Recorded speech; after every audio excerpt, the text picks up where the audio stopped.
Okay, welcome. Please let me know if you hear me. We'll see if this is working. Okay, well, I think it is working. So welcome on in, everyone. Let me say hello to the people in the chat. We'll get rolling. Okay.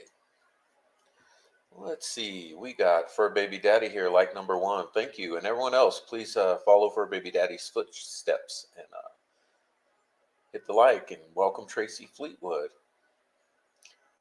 Okay, please don't join the chat for Tracy if you're driving. Welcome in 4 Pits. Welcome in Lisa. All right, and Emily. And Captain Underpants, welcome in. And Bonnie, welcome in. Nobody Nothing, welcome in Nobody Nothing. All right, and Sleuthy Goosey, welcome in. All right, so everyone who's here, oh, there we go. We got some more. We got Augie and Royal Wee. All right, and everyone else, if you're in the Lurker crew, welcome to the Lurker. Hey, Kayla. Welcome, Kayla. And so Lurker crew, join the chat. Enjoy the chat. Today's a chat-centric show, so I'm going to go through some of the stuff we're going to look at, and we'll discuss with the chat. Hope you guys are doing okay. It's the middle of the day, September 18 here. We're just enjoying our day. Got some coffee and some sunshine out there. So we'll get started. Today, we're going to take another look at our community posts and continue our weird stuff series, reviewing some of the community posts. I'm trying to get caught up to date, so probably have a couple more shows regarding this to get caught up with the community post. So we'll be looking at that. But before we get started, I would like to play a video I made for you because this is how we're going to kick off the community post today. So this will set a little context for the first few that we'll be looking at. And so some of you may have seen this already. If you have, bear with us. And if you haven't seen it, here's my opportunity to force you to see it. So let me see if I can pull this up for us.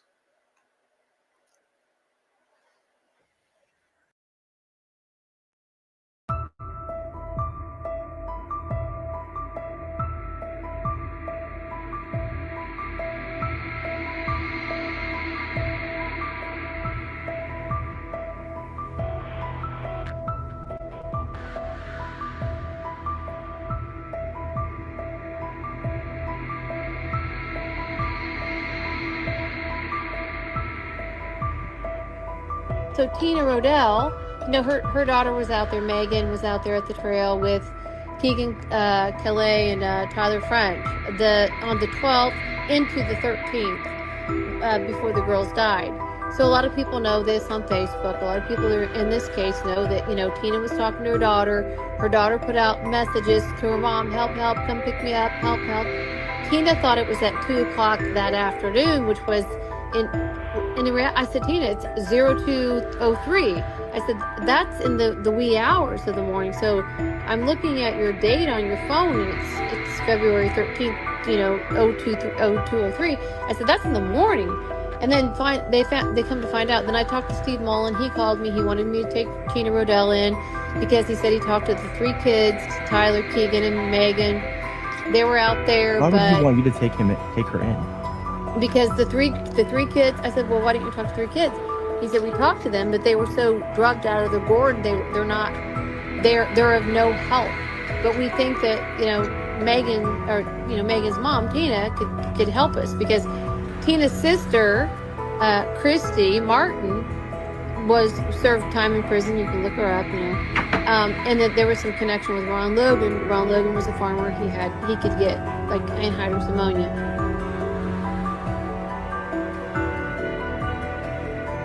And then Tina told me that her daughter ended up coming back on. So she sent me a picture right away of the white car in her driveway. It's all over Facebook. You guys can find it.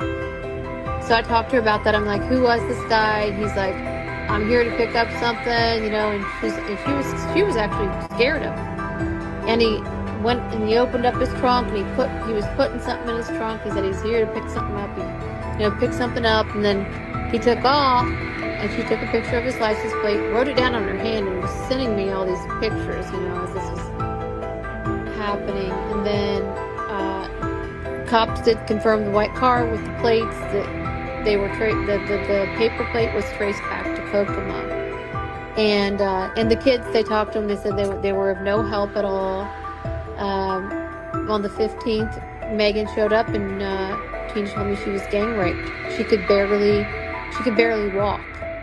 And she was, whatever happens when you take meth, I don't know, she said like her skin had this, like she was so methed up that it was like coming out of her skin, rash or some weird kind of thing happening to her.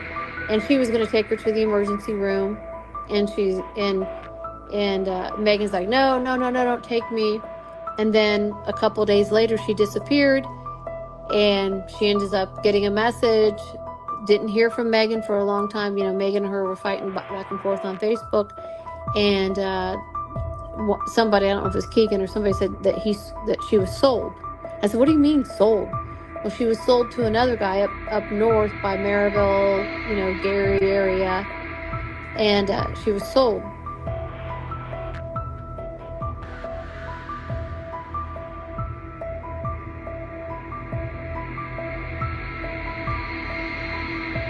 They interviewed all 3 of the kids, is what they said. So then Steve Mullen knew that I was talking to Tina, so I was told that Steve Mullen wanted to talk to me, so he ended up calling me, and I said, and this is in 2017, and I said, why don't you just talk to the kids?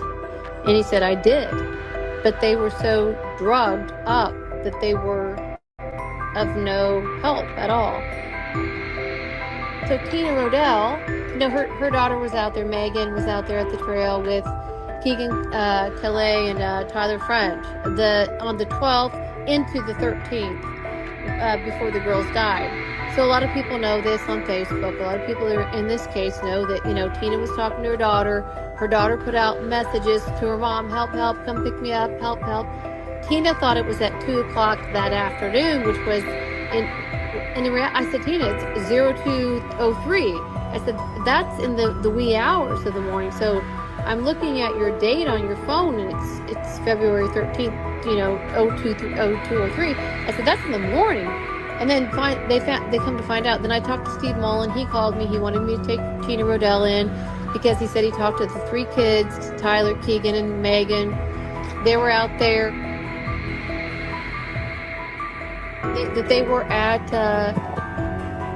Tyler French's stepdad's house, which was about 1.5 miles down the road from the Moment High Bridge. Then he was renting a house down this long lane. It was weird because I drove down there one time and I was like just taking video. He ended up moving a month later after the murders, but they did take his deer cam video, and Mullen told me they had deer cam video of the kids at his house on the 12th, and that they had gone, they admitted they had gone there that night to the bridge to make meth and stayed through the night. And that's when Megan was asking, Mom, come and get me, come and get me. She's out there. She said she was in like some little, she said she was like in some little shack. She was probably in I was guessing she was in the Mears little shack there by the trail.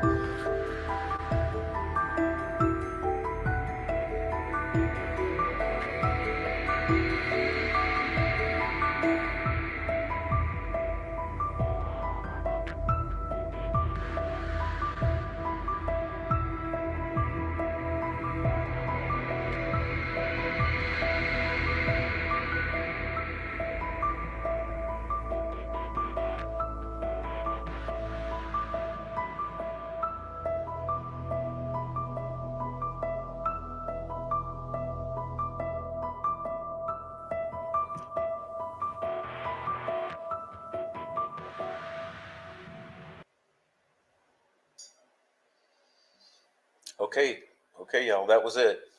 Now, pointers here. I know that went by really fast, really quickly. So, the reason I allowed that to go by really fast when I made it is that it's okay to focus on what Julie's saying, okay? You can always hit pause and screenshot the what's on the screen. So here's the link to the video here. I pinned it, or I posted it here in the chat. So you can always go back and check that video out. Grab the use the pause button to read the screenshots. Anyway, so what are we getting at here? What are we getting at? Well, isn't it odd that Tina's communications place this whole timeline, what is it? 12 hours earlier?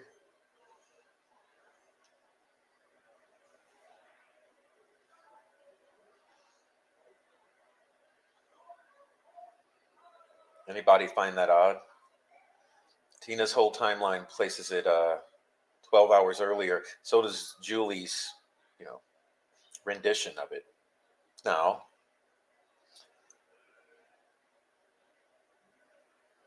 there's a lot there So let's get into the presentation. Let's get into the. Let's see. We'll do this. I'm gonna say. Okay, part 31. Let's make sure we're here. Okay, part 31. This says claims made by Tina. Now, these will be amalgamations of various resources, but she believed that there were drugs in the trunk of the car, a white car. She called Lesenby to tip him off about the drugs. Tina said the men with her daughter, Megan Allen, were Elijah Cook, Keegan Calley, Josh Weaver. Oh, don't we have a John Weaver in this story? Remember, the person who saw the girls or heard the girls had been found in the water. Tyler Joe French, Garrett, and she doesn't leave a last name, and Travis Janicki. Tina said her daughter called her from the bridge on the 13th. And what she actually said was from the evening of the 12th until the early wee hours of the 13th. Her daughter had called her several times. And when Megan finally came home on the 15th, she was not in good condition. Tina alleges her daughter was raped and beaten by men as an initiation, gang raped. And it was rumored it was for the Sons of Odin. She also claimed that her daughter came home with a pair of earrings in her pocket. And those are the very earrings that I showed you the images of in that video.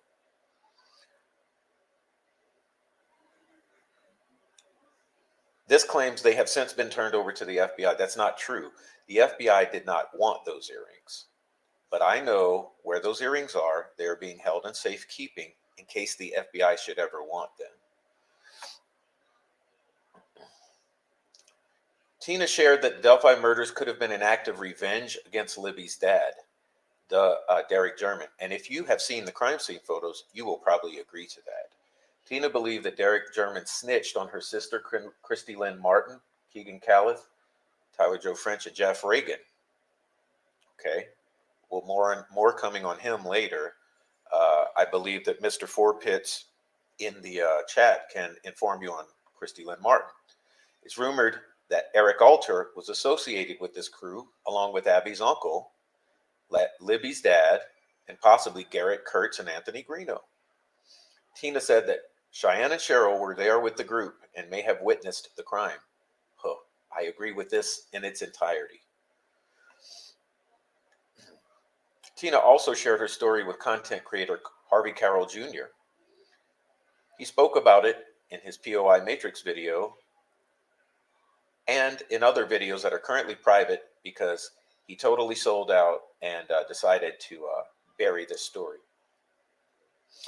Some of the details are different than what Tina has shared in the private groups. Information that Harvey claims Tina shared with him, or that Josh Hewitt may have been with the group on the 13th near the bridge.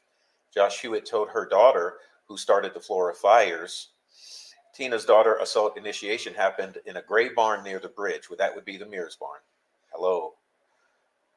Libby's dad ripped off Tina's sister, Christy Lynn Martin, meth-making supplier.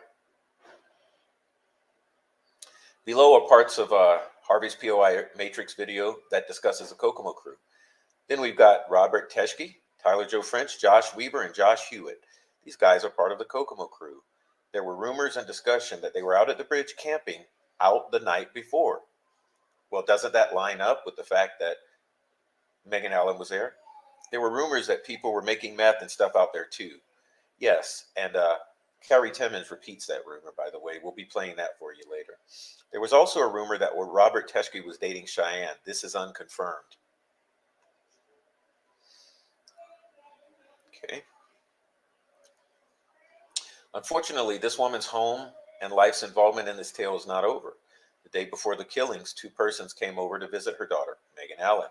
Those persons were Keegan Callis, Tyler Joe French. The two picked up Megan Allen and took off to go to the woods by the bridge, supposedly to cook up methamphetamine. The notion that they were meth cookers in the woods that afternoon led to all sorts of what I call the meth theory. Most involved these dealers and cookers, and apparently 3 people above, killing the 2 girls for all sorts of possible reasons. Mostly that the girls had happened upon the meth cooking operation. These theories in general are no good, and I reject them all, says, I believe this is, what's his name? I can't remember. The guy's since removed all this stuff. But, nevertheless, over the period of 2:12 a.m. and 2:15 p.m., these 3 were gone and were reportedly cooking meth at some point during this time frame, but it's not known exactly when or where. Robert Lindsay is what I was trying to say. This is Robert Lindsay's opinion. I disagree with Lindsay here. I think that this is exactly where the direction we should be looking. All of these people were high out of their minds on meth and heroin for 3 days, and all used benzodiazepam that is known for pretty much erasing your memory. The daughter, Megan Allen, came home late on 2:15, beaten up, and complained that she had been beaten and gang raped at some point over this period. People thought this may have happened in the woods, maybe when the girls were being killed, and I agree. But this gang rape probably occurred elsewhere, probably in someone's home. I disagree. At the same time, there's rumored to be a photo of a group of men on their knees with pants down, kneeling around the body of a naked woman. For some time, people had wondered if this was a photo of what was done to the girls. But now it appears that if this photo exists, it depicts the gang rape of Megan Allen and not any rape or murder of the girls, where who knows? And is it for sale on the dark web? When Megan Allen returned home, the woman called the police on all of them. Keegan Callis was arrested that day on February 15th on meth charges. In the aftermath of the 3-day ordeal, Megan Allen reportedly confessed in part to the murders of the girls. She stated that she wanted to know what it felt like to stab someone, and she stabbed someone.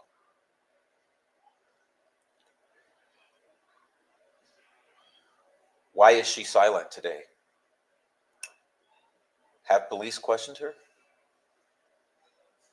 She did not know who she stabbed, when, or where.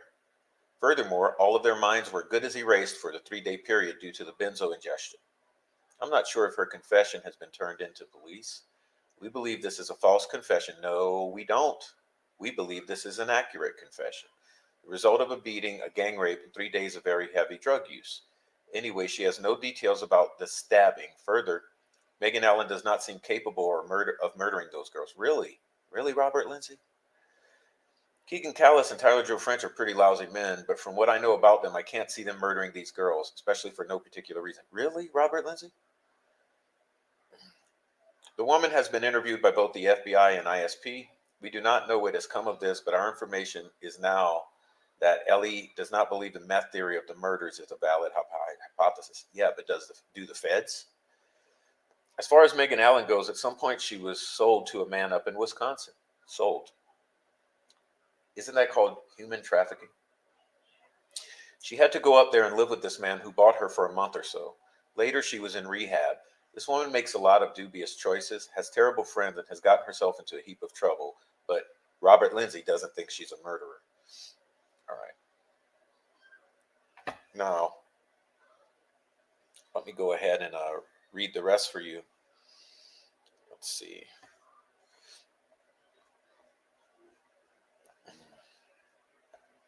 And you can find this all on the community page. Let's see. We're at part 31. Pardon me.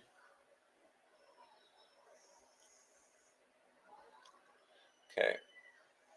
As was stated in part 1, a local man named Michael Phillips is the person who originally came up with the Kokomo Crew theory. His YouTube channel, Hunting Evil True Crime, is where he spoke about the Kokomo Crew and missing girl Karina McClurkin. He has a new YouTube channel called Hunting Evil True Crime, where he builds on his Kokomo Crew theory to include people associated with Garrett Kurtz and Keegan and Tony Klein. Michael has met Keegan and has been able to provide more information about his associates. Michael is in our group under YouTube name Hunting Eagle True Crime. Everyone, please be respectful to Michael. He's a military vet, was an FBI informant, and has information that can possibly help solve the multiple cold cases in Indiana. He's putting his life in danger by speaking out.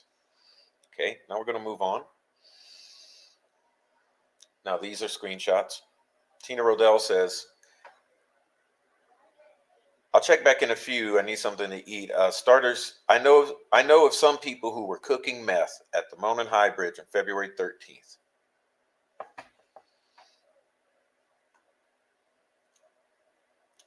My daughter was there, and I'm in so much shit because cops told them where they got the info from, and my whole life is being torn apart because I was looking out for the death of 2 girls. Can't believe the cops have done this to me. I'm so unsafe. She was out there with 3 guys cooking meth.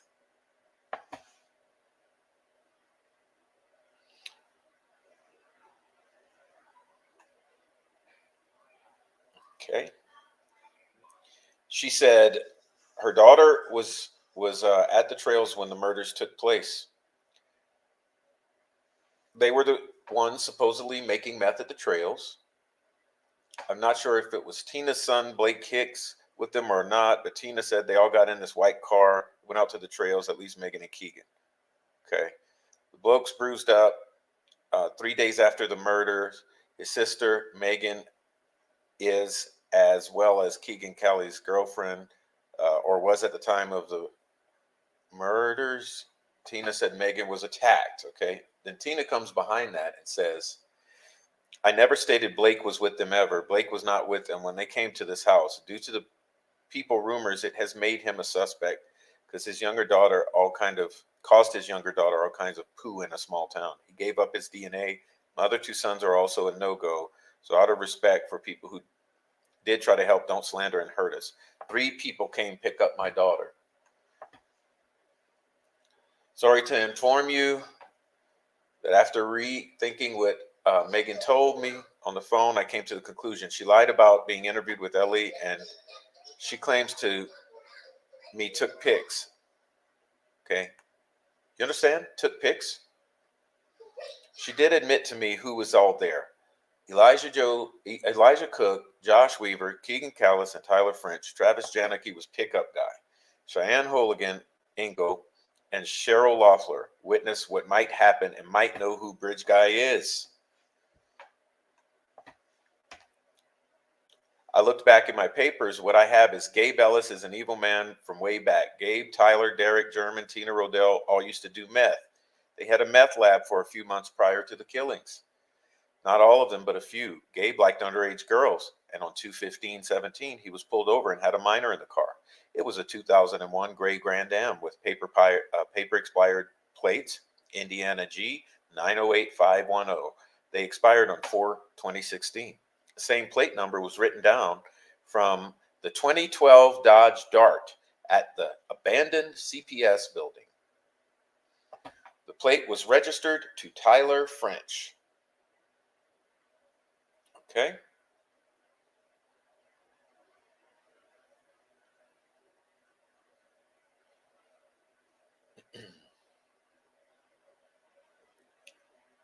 Now, we're going to skip ahead for the sake of cohesiveness to, let's go find it.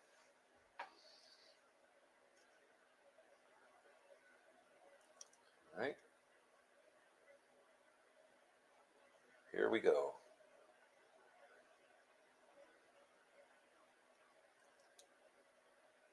Tina said her daughter called from the bridge on the 13th, and when Megan Allen came home on the 15th, she was not in good condition.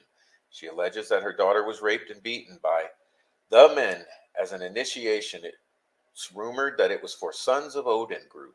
She also claimed that her daughter came home with a pair of earrings in her pocket and have since turned them over to FBI. Now, keep in mind, this is before the arrest of Richard Allen. This is before any mention of Odin, Odinism, or anything like that. Keep that in mind. All right. Think about this. These earrings look like standard most girls get when they first pierce their ears, and you must leave in for 6 weeks. However, many girls keep them and wear them regularly. You have to turn them after piercing to prepare the earlobe for accepting them forever. You have to alcohol them in your ears. Anna saw the photo. She was asked if they were Abby's. She said she didn't know, but they could be. I'm kind of in the mindset that they aren't, since there are 2 pairs. Why would Tyler have them except for getting his ears pierced? But he has to get them pierced twice. They give you the second earring to you if you only get one. I always wore my earrings I got pierced with. There are more hardy like these versus other earrings. You can go and read these for yourself. I'm surprised that I'm even able to read these messages. But look, so look at him. Look at him.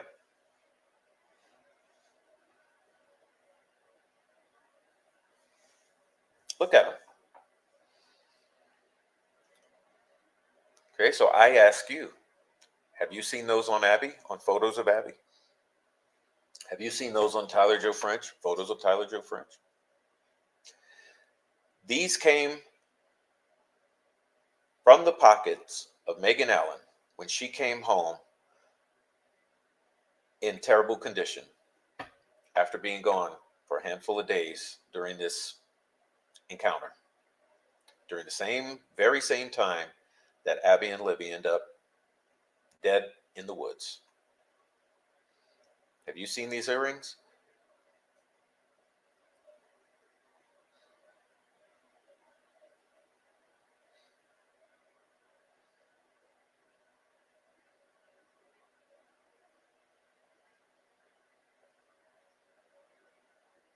I mean,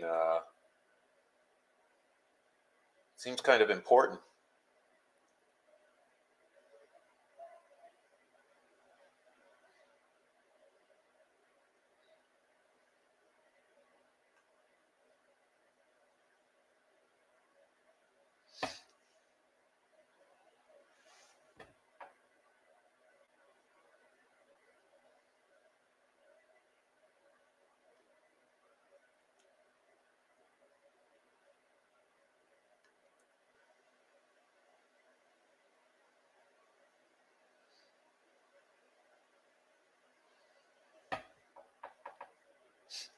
All right.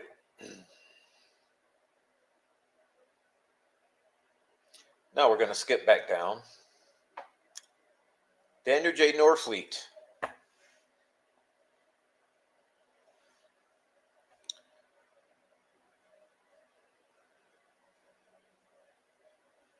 Now I'm going to ask you to focus closely on the highlighted portions here. Let's see if I can help you out here. Okay.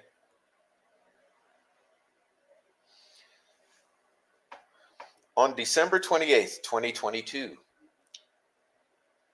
I ask you to keep in mind how distant or how close this is from the arrest of Richard Allen. Okay. ISP Detective Rachel Dykistra began an investigation after receiving cyber tip 139208152 from the National Center for Missing and Exploited Children. Yes, I believe that's the same institution and type of tip that just busted the ballistics examiner officer, forensics officer in Marion County. Microsoft reported that a user of their services utilized Microsoft Bing image to upload child pornography. Microsoft reported that the incident occurred on 11/21/2022, and that the incident type was child pornography, possession, manufacture, and distribution.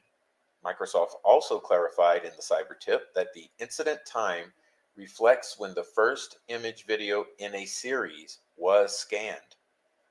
This indicates that the suspect uploaded the image into Bing Image. Microsoft Bing commonly known as Bing, is a web search engine owned and operated by Microsoft. Bing provides a variety of search services, including web, video, image, and map search products. Users of Bing can search for content and videos and other related materials by doing a reverse image search. Essentially, users of Bing can search images by going to the search bar, clicking on the camera icon, and then drag and drop multiple images to search. Browse to a location on a device, paste an image or URL, or take a photo. This is a reverse image search feature that allows users to search for files similar to what they uploaded. The only way that a Bing image search can be done is if the user possessed the content of what they are similarly searching for. You get it? Good. Okay. In order for the user to use this platform for child pornography purposes, the user would first have to possess child pornography to search for it using this means. Further, the user would have to physically turn off Safe Search, which is easily located in the menu in the upper right corner of the screen. Once that is turned off, the user can search for unfiltered content. Additionally, Microsoft utilizes PhotoDNA, pDNA, technology on their services to detect hash matches of files containing already known and previously documented images, videos, digital media, etc. of child sexual abuse material. The only information available for the suspect from this cyber tip, 139.208.152, was the Internet Protocol address the photo was uploaded from, the IP address, which was reported to be 67.219.84.52. Bing Image reported that one image was uploaded from this IP address. Detective Dijkstra viewed the image and confirmed it was CSAM. After reviewing the image, Detective Dijkstra conducted an open source records check of the associated IP address.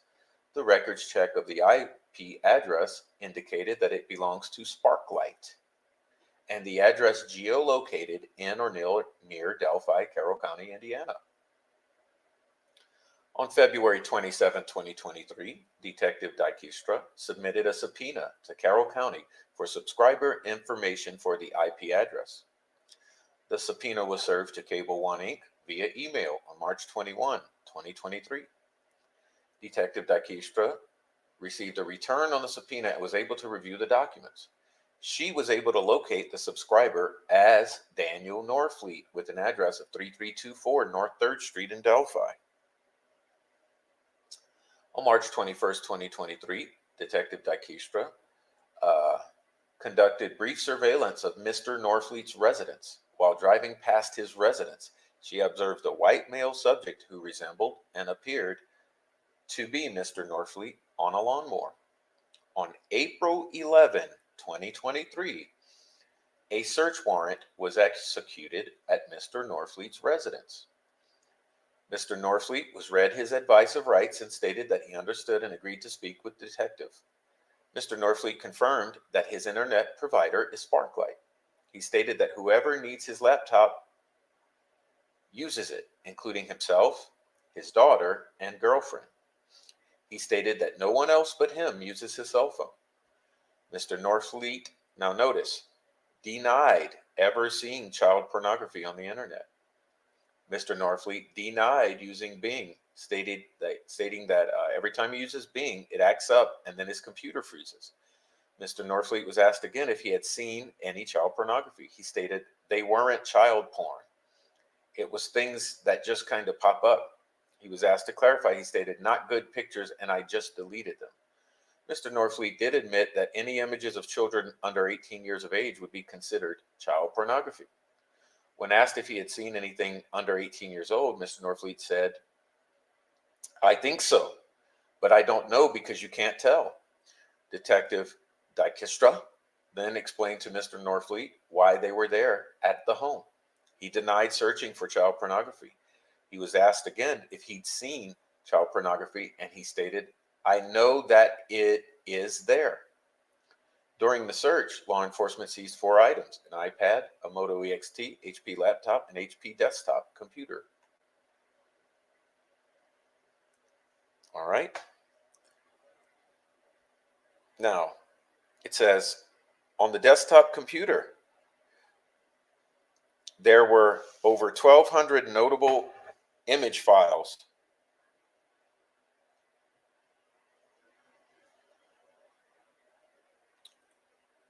of CSAM and child erotica.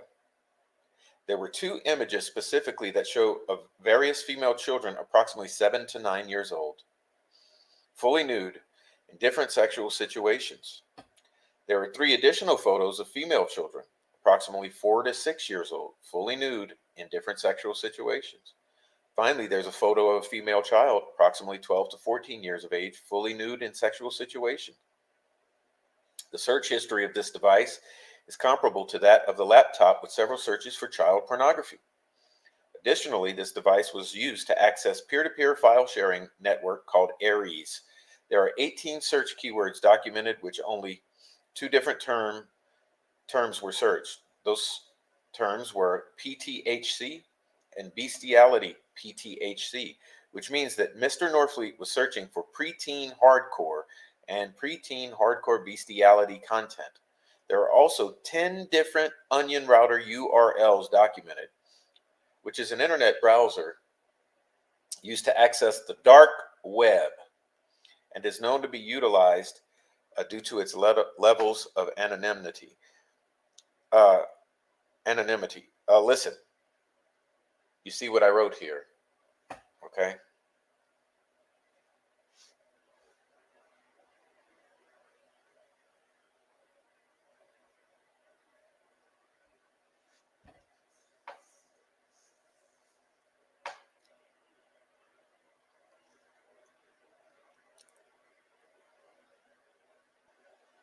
Twelve hundred.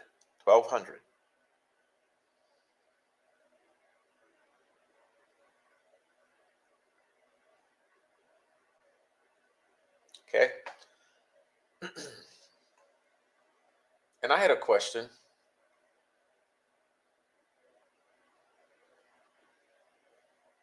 What are the odds? This is weird, part 38.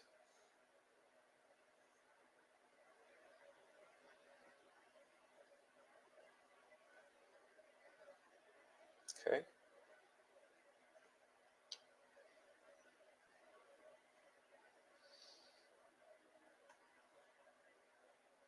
Now, you guys see that?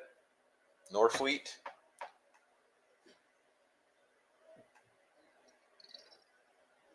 Pardon me.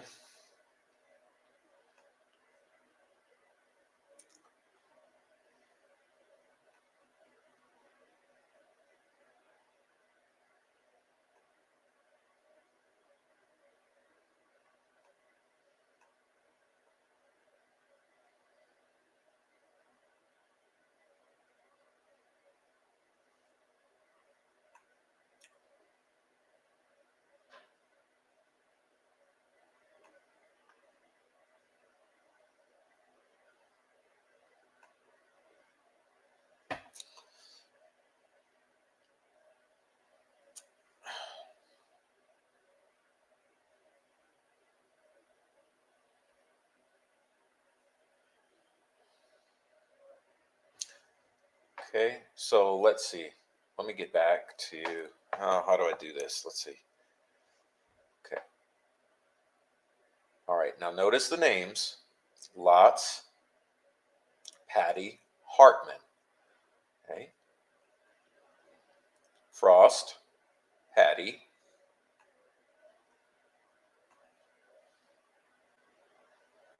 Okay.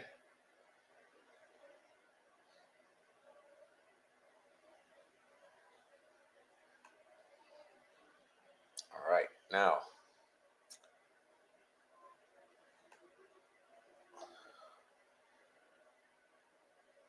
Three two four North 3rd.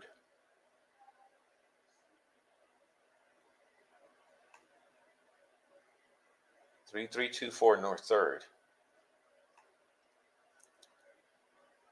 3626 North 3rd.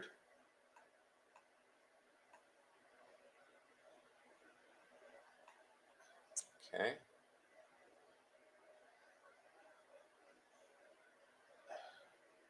Are you guys seeing a little pattern here?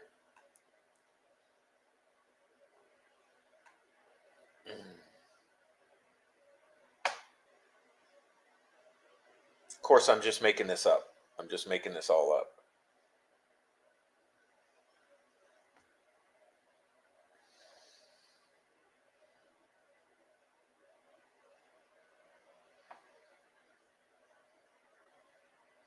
Okay, I'm just making this up.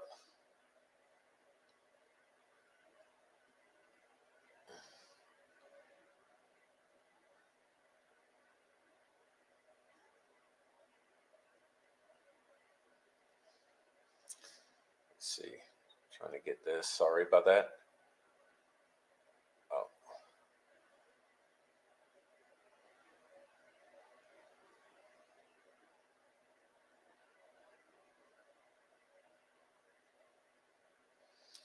Okay.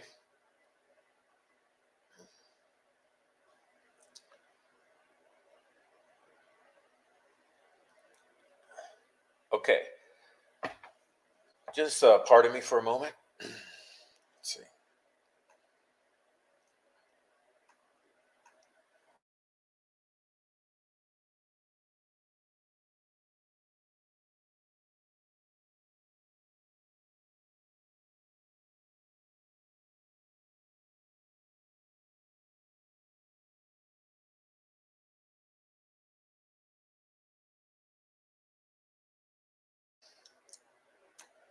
All right, sorry guys, it's difficult to operate this screen share. I'm going to read for you now. I think what we'll do is I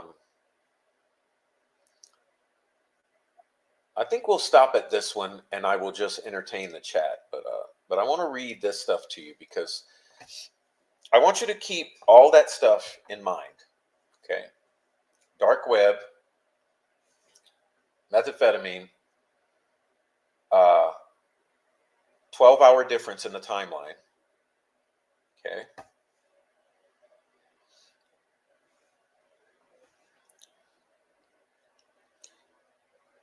And relations. Now listen to this absolutely fascinating tale. Okay.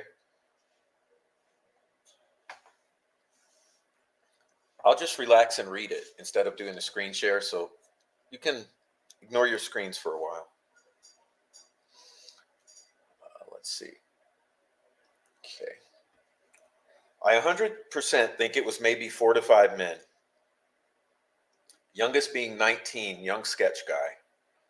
Maybe one more guy that hasn't had any life experience, but is probably always down for whatever. The other men, without a doubt, ex-military, so much so they came to party.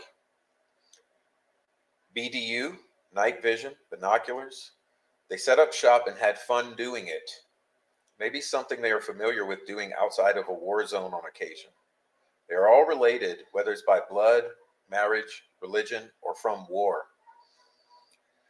Clearly, they know the land, but let's just say they didn't for clarity on the situation. Let's say if they were from outside the community and never been there except for a few hours before it went down, hands down. They know what to do in any situation you put them in, no matter what happens. They have waited for this moment probably far longer than what they can stand. They will accomplish it and hopefully not be seen. However, if they are, they won't be identified.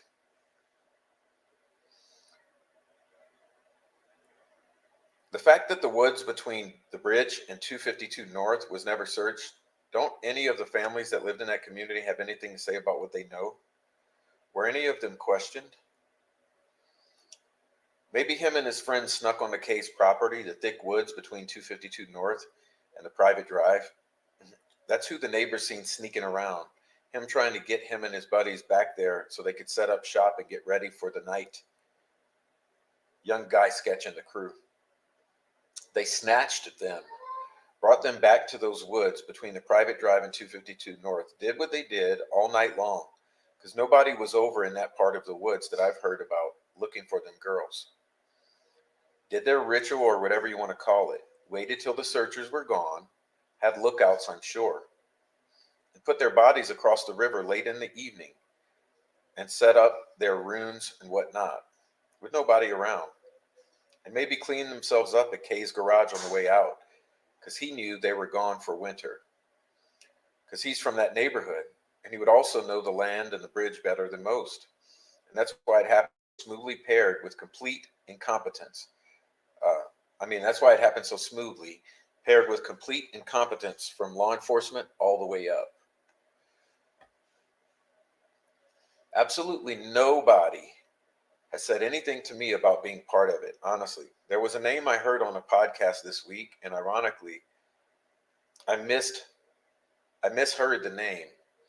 I thought I heard a family member's name. However, once this comes out, you understand the connection of why I thought I heard what I did. Anyway, I thought I heard a family member's name, and I was like, holy crap. Oh my God, why have I not made this connection before? I looked into it, and sure enough, splitting image of a young guy sketch. And then there's that funny thing called hindsight's 2020. And since there's been an absolute onslaught of past information that became so clear all of a sudden.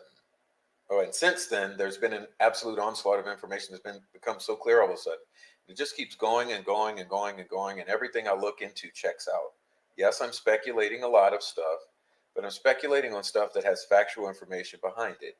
Years of things I can't look back on and be like, oh my God, wow, that's crazy. It just won't stop. And here I am trying to make it not make sense, honestly, but that's proven to not be the case.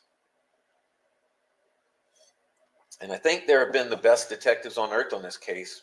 There's no way that the public would have been trying to hear that it was a large handful of their fellow citizens that pulled this brazen, vicious, uncalled sacrifice of two young girls off.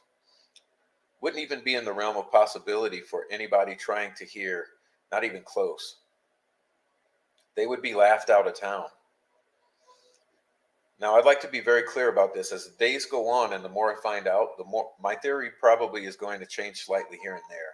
Hopefully become closer to what potentially happened. Just to be clear, I also hope I'm wrong and none of this is true. I really do. But nothing else I've heard makes sense like this does. But I think young bridge guy was a sacrificial lamb to get them girls where they needed to be. I hope he didn't actually do the deed. However, there's a lot of military knowledge and military tools. I'm sure there's a better word for military tools. I just don't know what it is. And the dedication it takes to be in the military to do something like this. And I'm not lumping everybody that's in the military capable of doing something like this, but I've heard that once you've been in war and you kill people, some get that bloodlust. And apparently, that's a high that you can't get nowhere else. And add Nordic religion's undertone, a Nordic religious undertone to it, plus potentially Freemason ties, because we all know about how they keep their secrets. Side note, I understand there are good Freemasons out there. However, I think we all know there are bad ones too. All right.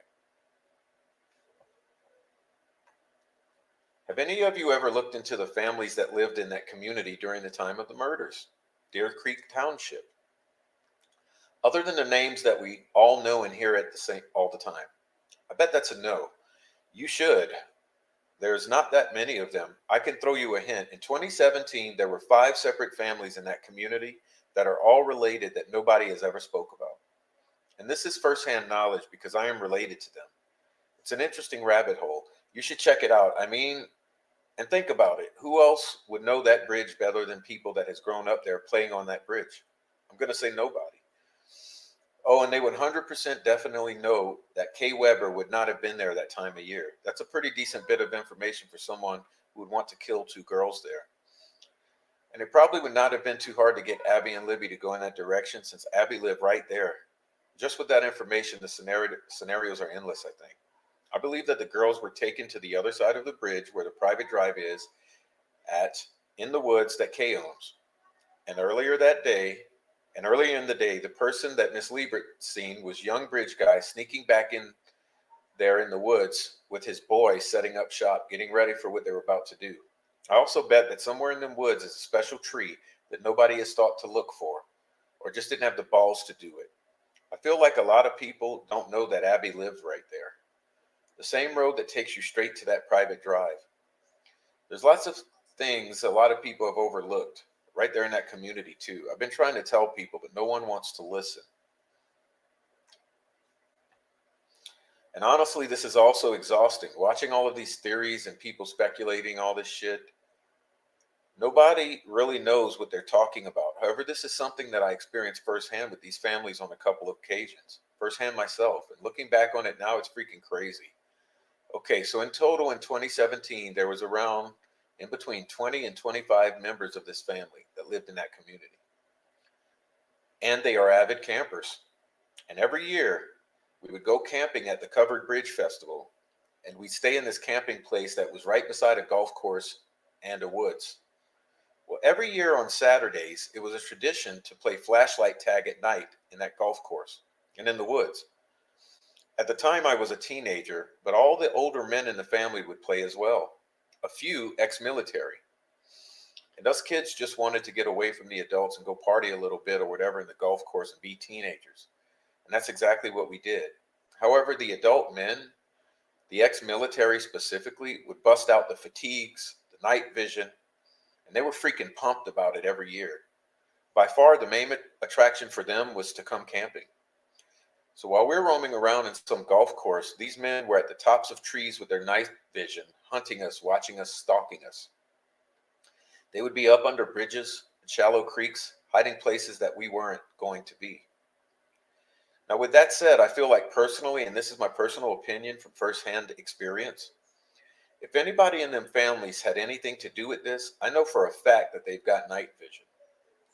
And they have no problem hiding in trees, in the tops of trees, and in their full fatigues being lookouts or whatever that is they do up there. And also have made it known to me personally that they enjoy hunting, stalking young children, and frankly do it on the reg. So for me personally, just with them, a couple of things I mentioned, like he's Abby's neighbor, he looks just like young bridge guy, knows the land better than anybody. I mean, just them few things right there are really big warning signs for me. Feel free to comment. Let me know how you feel about that, because I've been twisted about it for a couple of months. Nobody wants to listen to what I had to say except for the defense team. They loved it. So hypothetically speaking, say someone does something horrible when they're a teenager or a young adult and has to go off to prison for an extended amount of time. And while they're there, they have to make a decision on what's more important: the perseverance of life or not being a white supremacist. And they join a white supremacy. They choose to join a white supremacy gang. And while they're there, they climb the ranks in this group. And with the caveat that obviously they can't practice white supremacy in prison, so they use Odinism as a cover for it. But they get all the way to the top, and then one day they get out of prison.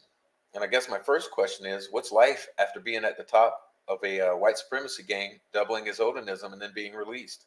Is there any overlay with anything else? For example, maybe a motorcycle club? And if that's the case, how do you suppose that goes down? Keeping in mind that while in prison, he was the top dog. And should that be the case, would there be maybe not as much loyalty or trust as there would be with the other brothers that have been in this gang and have been friends and have done things throughout the years for one another? Just like all of a sudden, hey, there's this new guy. He was important somewhere else, but now he's ours. And there was no requirements or anything for him to get into this club because of his status. Would you think that that would cause a rift throughout the motorcycle club? And then let's say, potentially, not only were they a leader of a white supremacy gang, but now they're also part of a prominent motorcycle club. And then you find out maybe he's even a Freemason as well. First off, is that allowed? Second off, is it allowed? Oh, if it is allowed, how does that pan out? Because like, do they have a competition amongst one another, bad guy clubs, or do they work together to get where they need to be? Because that's crazy. If that is something that could potentially happen for more reasons than one. I have a follow-up question to August too, but I'd like to see the response to just this first. But it's a good question and something to think about. Oh, and also, who would be the highest ranking among all them groups, like in society or in the underground world, of what people like them have been known to do? I'm not trolling. I would like real answers. No BS, please. All right. So let's see. I can stop the screen share. All right, guys. I know that was rather long, but I thought it was really important to read it to you. It's there. Okay. That's called Delphi Weird Part 41. Okay. Part 41. And so let me show you something. Oh, man. Here we go with finding things again. Okay, let me show you something.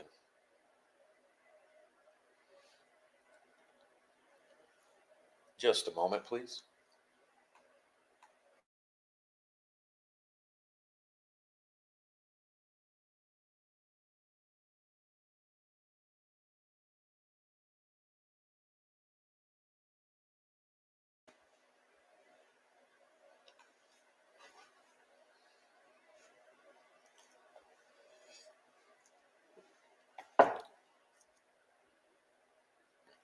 Okay, because she provided an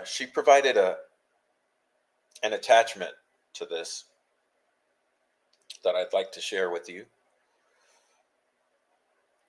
Again, this is all speculative, all hypothetical, all someone else's opinion, and I am sharing it with you. And it's there on the community page if you're interested. So let me find this image she shared, though. I think it's rather important to attach this to this discussion here. Let's see.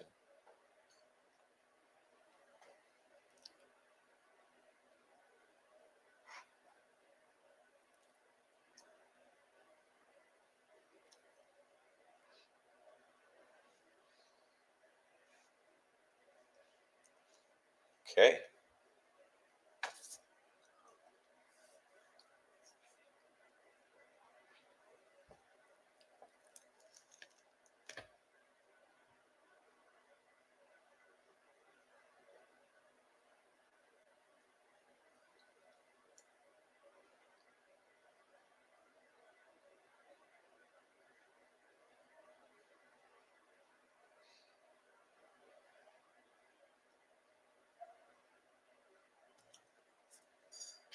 All right, so that's it. That wraps that up. Let me check out the chat now and say hello to all you wonderful people that I have certainly missed. That was long. All right, so again, you can find that on the community page if you're interested in that. All right, so let's go back a bit and see who I want to put here on the wall.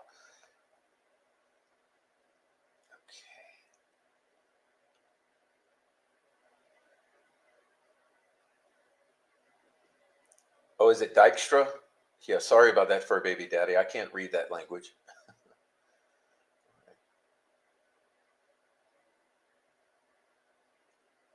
Okay, hey Bezo Jones. Yeah, this is true. I just, you guys want to hear it? I just watched this. It's very horrible. But why don't you guys listen to this, okay? In reference to Bezo Jones, you're not going to believe it. I mean, why does this have to be so? Thanks for inviting us in. It's now 11 o'clock, and we begin tonight with an unthinkable situation. 4 people, a woman and 3 kids, found dead inside of their home in Indiana. Right now, state police are leading this investigation, trying to figure out what happened. Our Chase Howell has been looking into this case all evening. He joins us tonight from the newsroom. So, Chase, what do we know so far? At this hour, state police have not released how they died, but here's what I can tell you. Investigators were first called to the home in Wolcottville, which is about an hour north of Fort Wayne, for a welfare check this morning. While Wolcottville Police Department was checking things out, they found the woman and those 3 children dead inside the home. That's when state police then took over the investigation. ISP says the Noble County coroner will identify the victims and determine how they died during an autopsy that is scheduled for tomorrow. Police also say there is no threat to the public. Now, I have touched base with a woman who says she's related to those who died, but she says she's holding off on saying anything out of respect for the family. Statewide News Network covers Noble County, where police say they found 3 children and 1 woman dead inside a home in Wolcottville. Police went to the home for a welfare check. That's when they discovered the 4 bodies inside. Investigators say there is not a threat to the public. They have not released the names of the victims or how they died. Another tragedy hits Indiana, Wolcottville. And rest in peace to those children and those and that mother. And let's just pray that it's not what it seems like. Okay. Thank you, Bezo. Both Mir Shed and Ron Logan Sheds were removed after the crime. Wonder if Ron Logan knew and was threatened, so lied about his location at the time of the crime. That's kind of what I feel. It's kind of what I feel.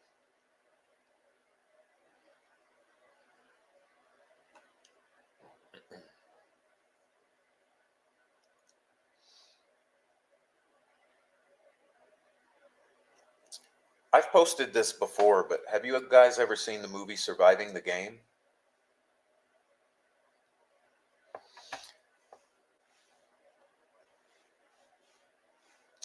You remember that we read the receipts for the screams in the woods? Okay, let me reread those for you, because I want to read 2 things for you. So let me reread that for you.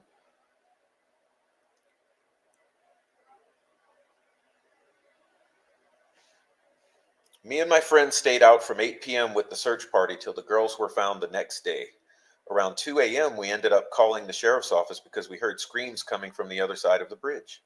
They said that all of the officers are busy at the moment and to call back if we hear anything else. We did not hear anything else until around 6 a.m. when a couple more people showed up. Around 9 is when we started seeing news crews again, and then we see law enforcement. 6 a.m. was when more people showing up hollering the girls' names. And 2 a.m. is when the horror screams happened.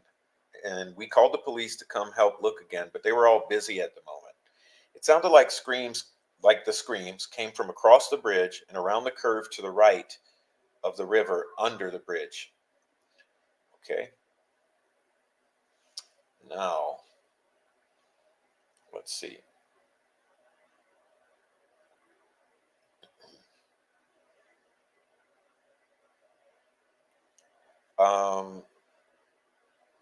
Cheyenne Lawson. You guys know Cheyenne Lawson,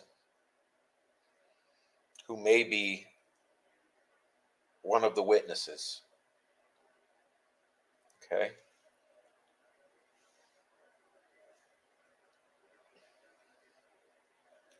And how about this? Does anyone know KH or LW? KH or LW, who supposedly saw a bloody girl running through the woods. KH ends up dead. All right, and I got another one for you. We have It's a God Thing, who says, I seen something on the Carroll County scanner page. It was deleted immediately, and they came back and said the channels are crossed and the report was a different county. Naked woman running out of the woods, bloody. Okay, and it gets even deeper because she clarifies. She says, I witnessed this with my own eyes. It was very shocking to read, of course, at the moment. This was the night the girls were missing. It came over the Carroll County scanner page, and then they came back and said that the channels were crossed and that it was an occurrence that had taken place in a different county. I wish I would have gotten a screenshot of it, but I didn't. It happened very quickly and was not posted very long. I don't know if anyone else had seen it and commented or not yet. The police scanner transcripts might have it. I recalled naked woman covered in blood running out of the woods. So,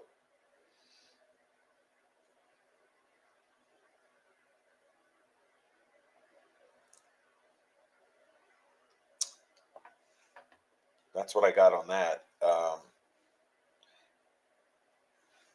Is it not weird? Is it not weird? Yes, well, I was asking if any of you,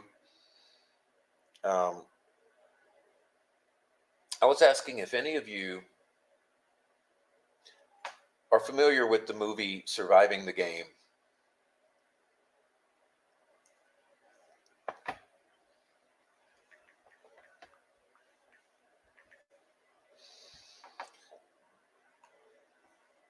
Nobody Nothing says there was a naked girl running out of the woods in Lafayette. She was hit and killed on 52.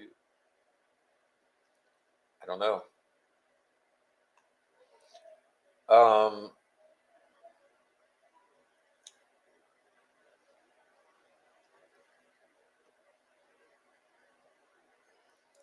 Gina says people even posted the inside of the barn right after the crime.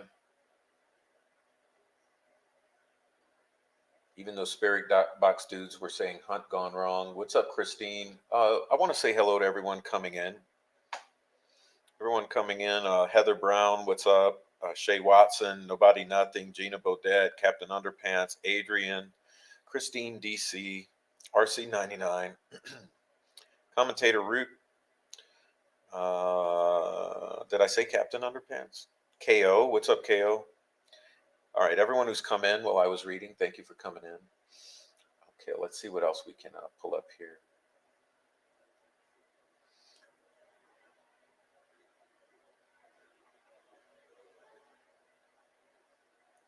Oh my God, I got to go back a bit. Let's see.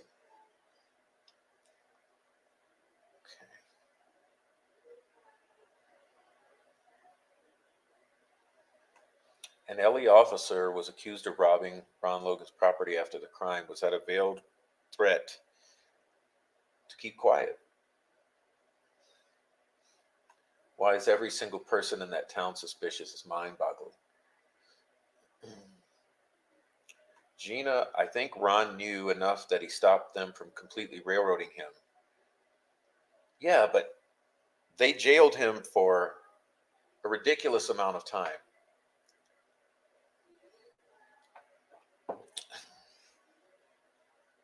That was a threat to him, I believe. Okay.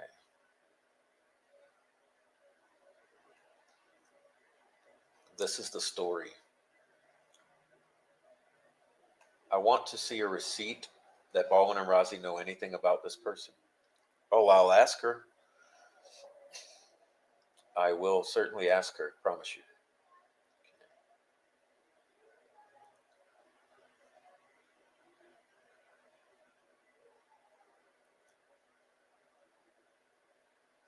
Don't know what to think or believe about this case anymore. Right. Well, you have to understand. There's been intentional disinformation and misinformation inserted by the PR team into this case for 7 years. So why do you think that you don't know what to believe or think?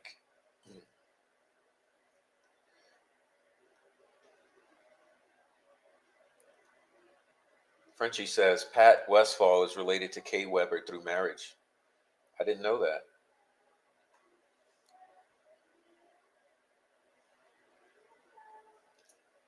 Can criminals become prison guards after release from prison? Oh, it's a striking resemblance, isn't it? Remember that Betsy Blair said 10 out of 10 on that sketch. Remember?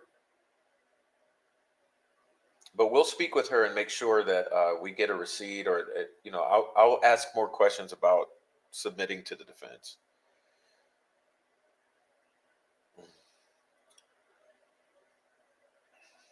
Hey, thank you, Adrian. Yes, please hit like, you guys, and just please like each other. Communicate with each other in the chat. It's on an ongoing basis.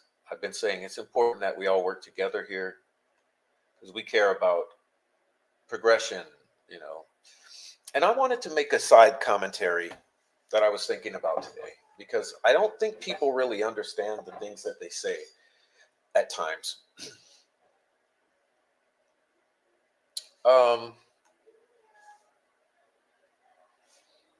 How would I say it?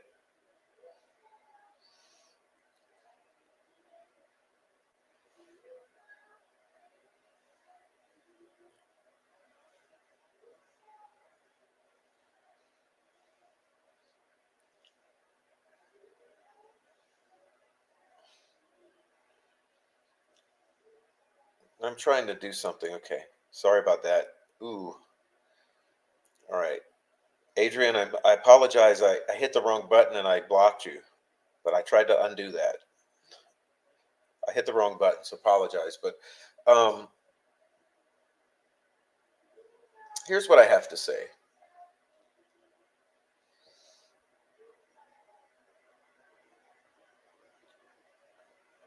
These people who are okay with the railroading of Richard Allen and with the unhinged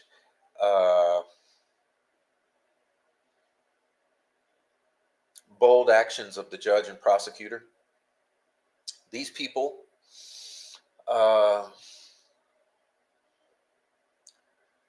you see, they like to put across that people are advocating for due process in Richard Allen's trial. They like to put across that it's because they don't care about justice or about catching the killer of Abby, the killers of Abby and Libby. And I think that's a really odd way to gaslight people, because you have to understand that we absolutely care about justice for Abby and Libby and the killers of Abby and Libby to be brought to justice. And as I've said a million times, if Richard Allen is a part of that, of course, that we would want him convicted of his part in the murders of Abigail Williams and Liberty German. But they're conflating the two issues. What they don't realize is that it's not that we don't want the killer or killers of Abby and Libby to be brought to justice. It's that we are not convinced by the evidence that's been put forward whatsoever that he is the killer of Abby and Libby. We're also not very convinced that he was even involved. The further we get down this road, it's looking more and more like he's not, because the timeline is not making sense whatsoever. Okay? This all started with looking at how law enforcement was railroading him by misrepresenting in the witness statements, by lying, by Liggett lying on the PCA and the search warrant application, the suspicious activities of things of like say Ives resigning, of Diener resigning, of Doug Carter making the statement, the judge signed the probable cause affidavit for the arrest of Richard Allen.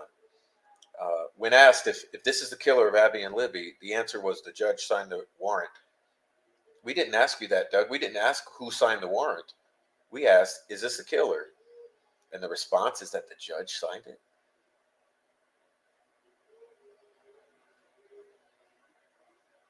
But it's a real form of gaslighting to say you want you want to let a kid killer off. Well, no, that's not it at all. The thing we want more than anything is the kid killers or killer to go down, and I mean go down in the worst possible way. So instead of gaslighting and pointing the finger in that way, why not argue logically and compassionately and say, look, we understand that you guys are not convinced by the evidence that has been pushed forward on Richard Allen, because it's very unconvincing, entirely circumstantial. And then furthermore, we understand that you're also suspicious of the actions of the prosecutor, the judge, law enforcement, and the family, and all the witnesses who were allegedly witnesses out there. If you put things that way, then we might accept it. And then we might be able to carry forward a discussion and a debate about where we actually are with this. Because this is about Abby and Libby, the victims. And it's just been really infuriating that instead of having a compassionate human discussion and debate about those realities, you'd rather gaslight and say, you don't care about justice for Libby and Abby. You want to let a kid killer, a baby killer free.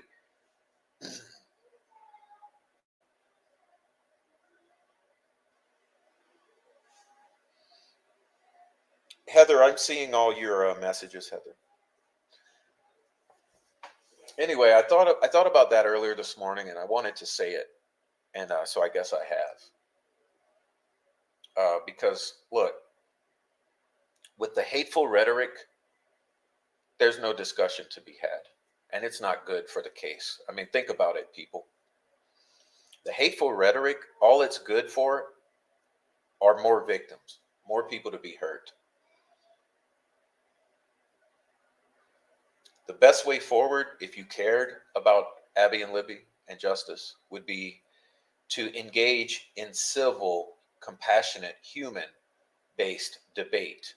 Okay, that can actually carry the case forward and cause more people to be attracted and get more eyes on the case, which is what you would want, is it not? Because what you're doing, it's pushing people away from it, because when they come and they see nothing but chaos and drama in the community, they don't want to participate in this shit show. It's a toxic stew. No one wants to enter that in dynamic.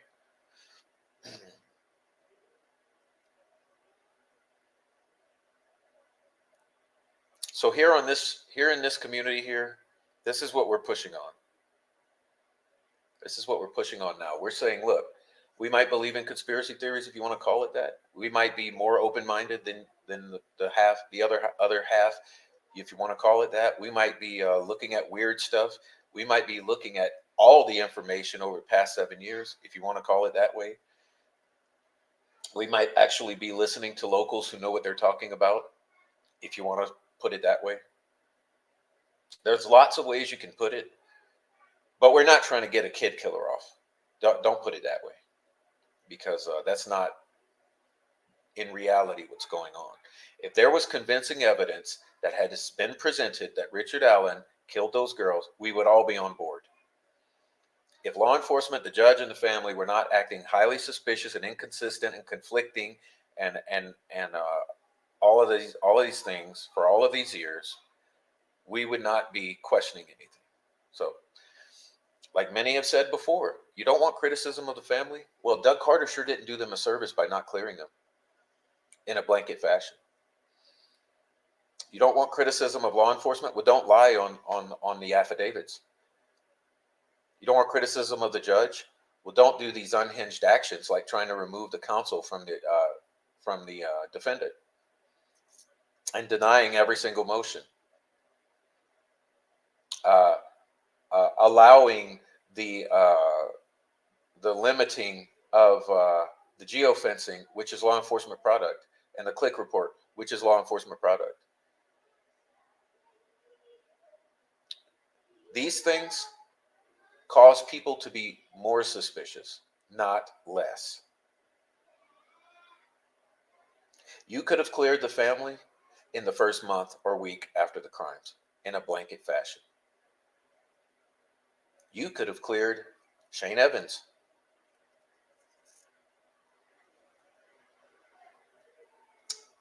I mean, I don't believe that Robert Ives stepped down just on a whim. Oh, I'll just step down and retire at this moment. I don't believe Diener just stepped down on a whim. Oh, I'll just step down at this moment. I don't believe McClelland and Evans were placed in the prosecutor's office just by coincidence.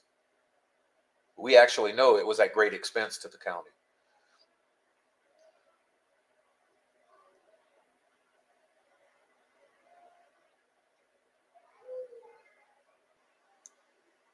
In what community have you had this number of death threats thrown around at everyone?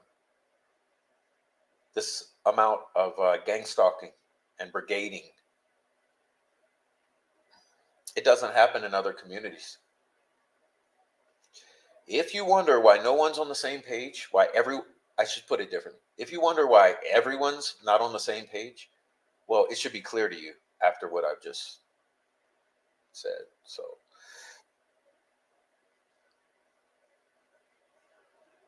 yeah, so that's my little monologue. That's what I wanted to say. I hope it's understood by the sympathetic folks, but also the haters. I hope you understand what's being said here.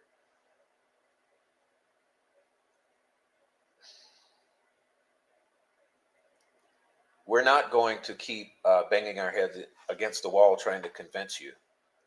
But hey, I'm more so saying it for everyone who already understands this. Just so that we all have a little therapy moment, Anyway, I always thought Garrett Kurtz looked more like young bridge guy. Yeah, well, more so than Richard Allen, right?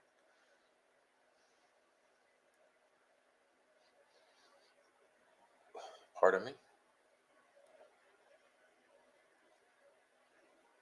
Hello, Christine. Welcome in. Nobody Nothing says the movie The Hunt is a crazy one too. Right, let's see. Here's the link to Jesse Sesbatar's link or opinion on the case. Odin's Lack of Charm is the title. Okay.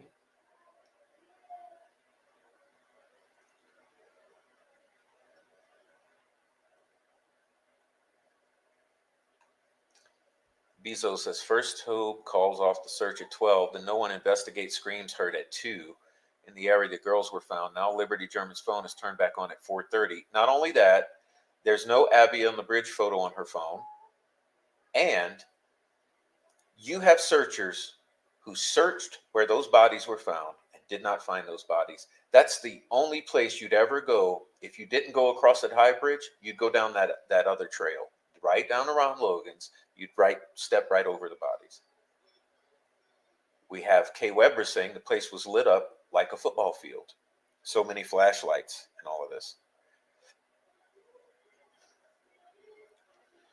All right.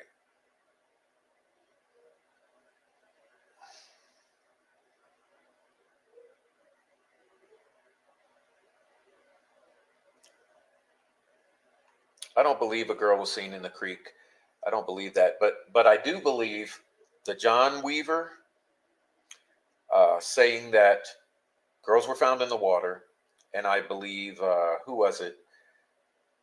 Maybe Riley saying that the girls were found on the banks of Deer Creek. I do believe a lot about the girls being found one in, one half out of the water. Okay, on the banks. I do believe that.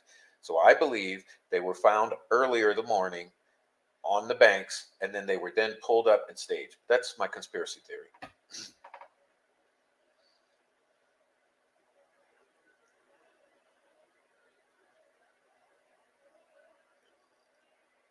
That's huge, mentioning Odinism, the sons of Odin, before any of that was out. Yeah, no one seems to think about that. Absolute insanity, what is happening before us. Yeah, like the world's not seeing it. It's crazy.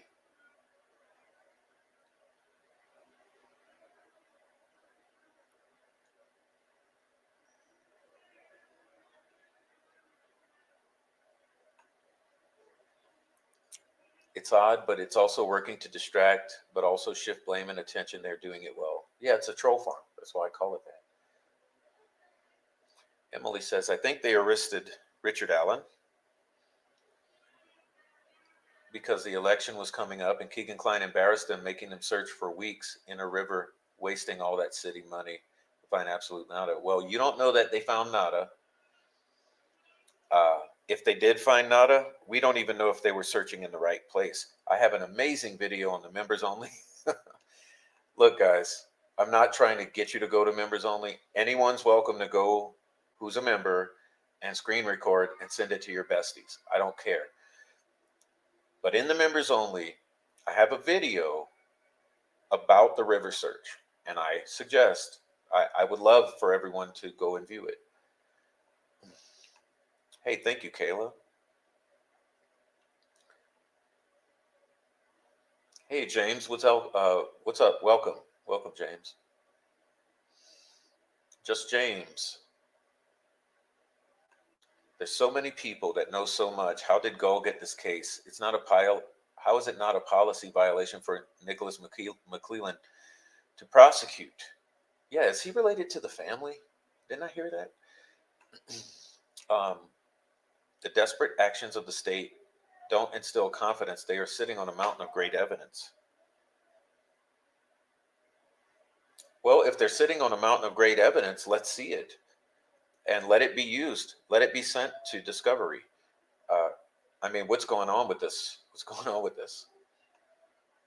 Do you guys really think it's a coincidence? I mean, come on, how stupid do you have to be? Do you really think it's a coincidence that you have all the interviews that are disappeared, that you have the Dan Doolin tip on Richard Allen or the statement by Richard Allen disappeared, the recording? Do you think it's a coincidence that all of the family's phones, there's no cell dumps to establish a proper timeline? Do you think it's a coincidence that that there's geofencing and fog reveal, which show multiple phones all around before, during, and after the murders, and that it's not allowed to be used in court? Do you think it's a coincidence that the judge, who may or may not have signed the probable cause affidavit, just immediately stepped down?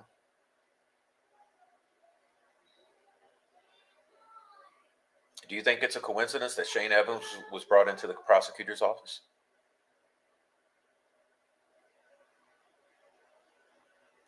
How many coincidences in this case are you willing to accept?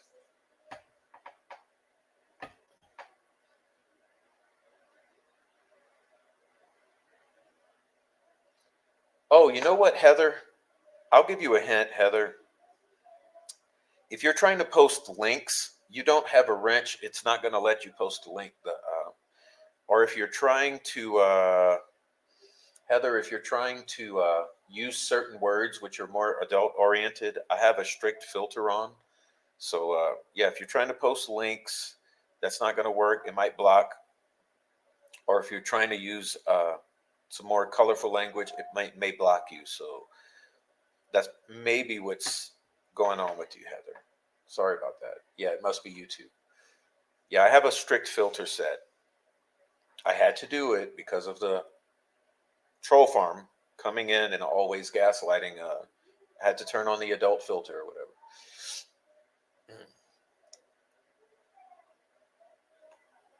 For baby daddy, yeah, nail on the head right there. Us, just not convinced. Them, overly convinced. But yeah, I agree with this too, Sandy. It's absolutely all by design. I think when it's all done, the community would be surprised who the chaos agents are in this case. Some of your favorite people on YouTube and in the family. Okay. Trust no one, question everything. Hey, what's up? What's up? Frenchie 6290. That's what I'm trying to say. Hello to French. Penny Pona says, Prof, everything you say makes so much more sense than what the court is presenting. Oh, I'm not making the sense. I'm looking at receipts that speak for themselves. That's what I find interest in. Like what makes sense as you look at it at face value.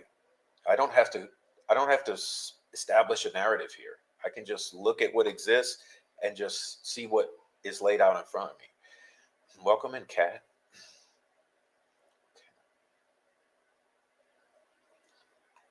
Gull is robbing everyone, including the families, of the true story of what really happened to Liberty and Abigail. Yeah. And why would she do that?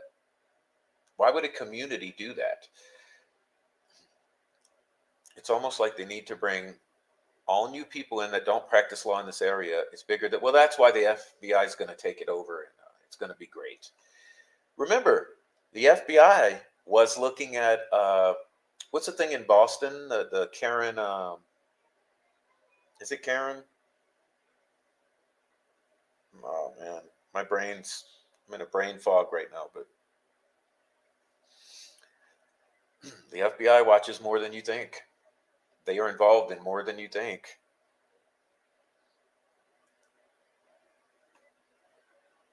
You don't have that many felonies in a family. Oh yeah, Karen Reed, thank you. Thank you. I'm a little goofy. All right. In a family for being pillars of community. That's not family passion, that's facts. Stop the secrecy. Yeah, they're fighting more to declare Westfall and Holder as cleared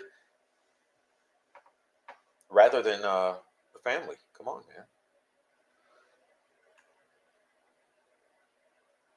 I'd like to know what he has to say today too. I wish he would come on and talk. I'd love to give you a call and pick your brain. What's up, Ding Dong?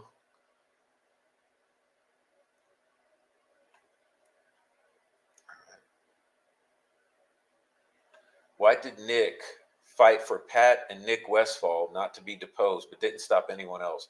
Well, let me comment on that, because I'm fucking furious. You know who he stopped for being deposed from being deposed? Because I did want to mention this, because I don't think people are up in arms enough about it.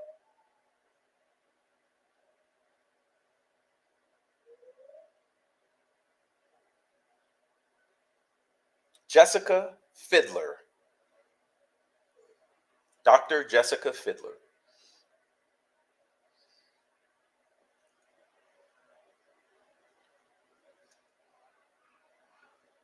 Ask yourself, why would he block Dr. Jessica Fiddler from being deposed if the defense felt it was extremely important?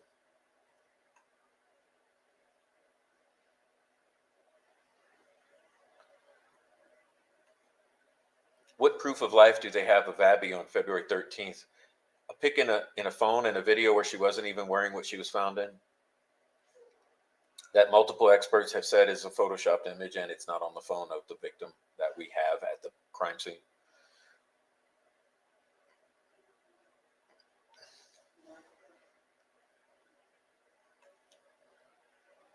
You know, it's another oddity. If those girls were not sexually assaulted, why on earth were they both nude at some point? Who takes girls that age and causes them to be nude, and then they're found dead, but you didn't sexually assault them? How are they going to explain Richard Allen doing that? I mean, has no one questioned this yet? How does Richard Allen run them across Deer Creek, cause them both to become nude, doesn't sexually assault them, then redresses one of them, and then leaves one nude and one redressed, and then places sticks in odd formations above them before fleeing?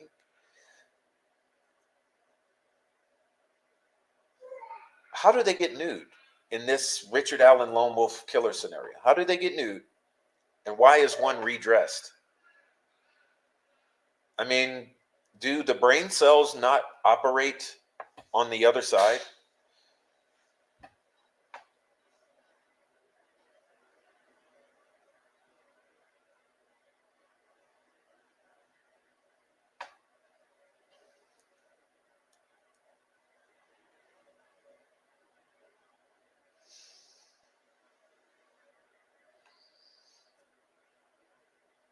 Good point.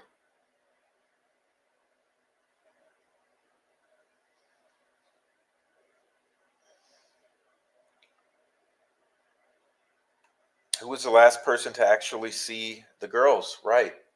I mean, didn't Burston indicate that it was one of the parents of the girls that dropped them off, which would kind of indicate Mike Patty? But now the story is that Kelsey dropped them off, which she's told 20 different versions of. What if the pic of Abby, she wasn't alive, and you can't make a dead person stand up, so you have to Photoshop their feet in to be in a more normal standing position? That's some good speculation or brainstorming. Brainstorming.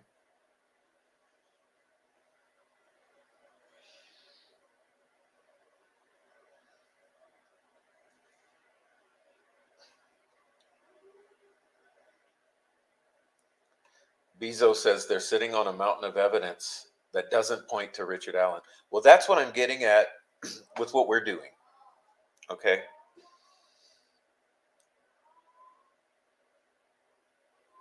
That's what I'm getting at. We're not making up scenarios or narratives. We're looking at what is the entire field of information out there and which pieces make sense. Like, how can you discount Tina Rodell's whole deal that happened 12 hours earlier? And you have Megan Allen saying she stabbed one of the girls. Where is Megan Allen now? Why won't she talk?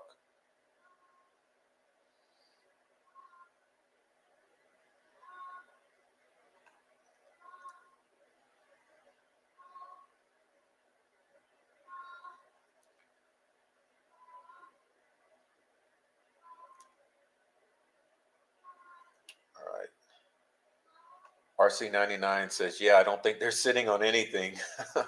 I do think the defense has found even more crazy stuff in discovery. Yeah, me too. That the defense is actually looking at things closer to what we're looking at, like what is actually happening here. Yes, I can find coincidences in just any and every situation in general, Prof, but equally I can find if I find more markers, evidential patterns, and synchronization of players, scenarios, and such like. Westy, you must be using speech to text because I don't understand the damn thing you just said. I mean, dude, are you? Is it that late at night and you're drunk, or are you just doing speech to text? It's hilarious. Thanks for the comic relief. All right. The actual biological mothers have been silent for years. I wonder what they believe. Well, speaking of that, let's hear a little Profi Poo. Hold on, let me pull this together for you. Let's see if I can find this. So you guys, if you guys haven't been around in my first days, you missed a lot. What's up, Rick? What's up, Rick? Thanks for coming in. Thanks for coming in. Let's see. In my early days, boy, did I have some hitters here. Let's see.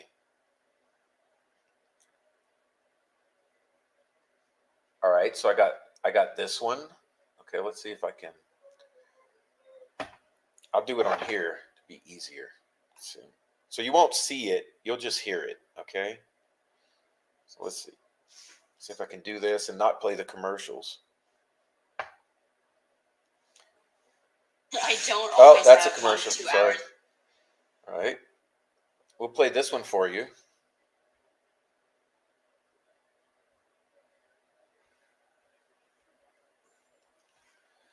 All right, let's see if I can do this one. Really out. Okay. Let me do it like this.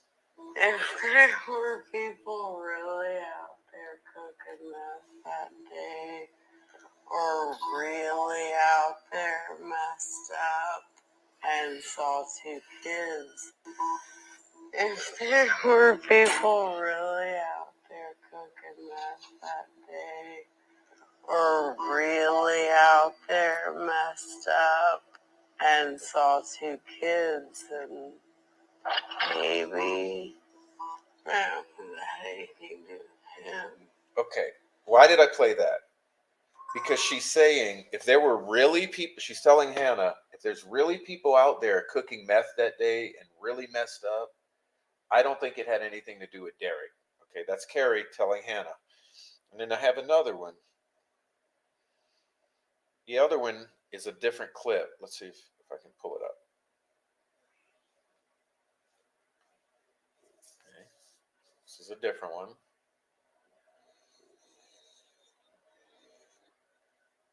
Here we go.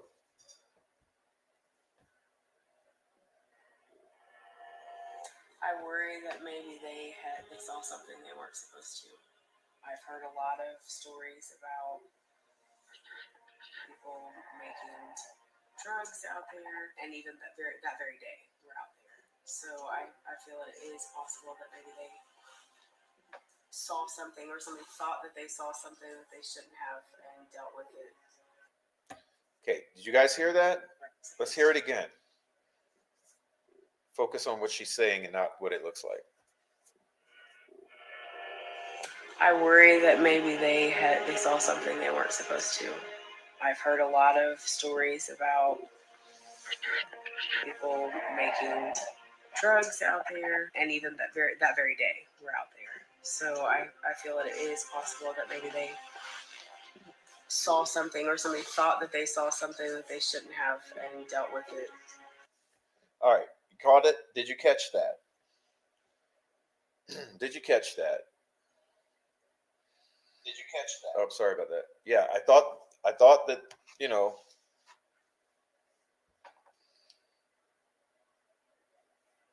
maybe some people were out there cooking drugs in the woods. The girl saw something they shouldn't have, or somebody thought they saw something they shouldn't have, and they dealt with it. That's the quote. So if they were really cooking drugs out there that day, then okay, but I don't think Derek had anything to do with it. And if they really were cooking drugs out there that day, blah, blah, blah, I think the girls saw something they shouldn't have, or someone thought they saw something they shouldn't have, dealt with it. So is it sounding like Carrie at some point, or at least two different points over the years, thought that they were cooking drugs out there, or there was some activity out there, and the girls were victimized as a result? Doesn't that match up to what Tina Rodell said? Would not that include third-party suspects?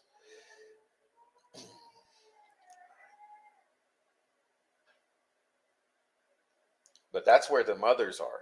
Okay, you were asking about the mothers.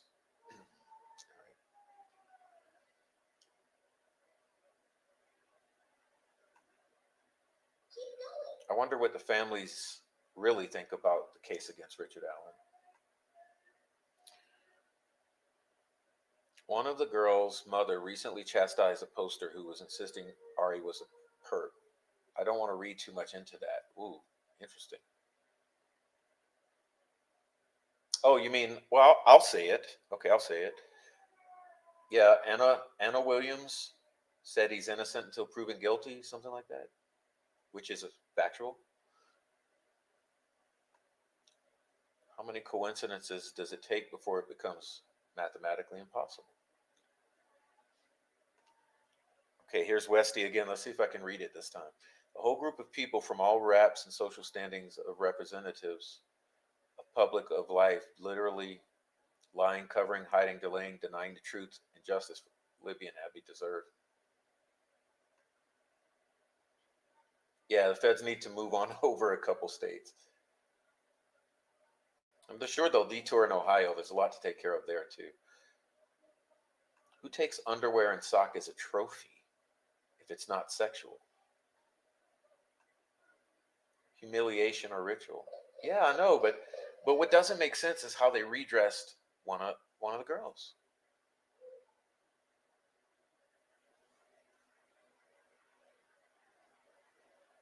Why would you undress just to redress?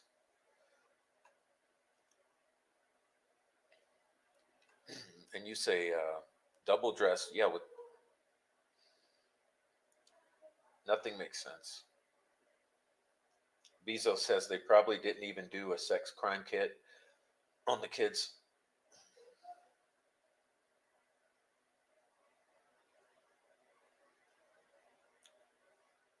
Oh, I'll just block you. I'll just block the trolls. How about I do that? How about I just hide you forever on the channel? Thank you.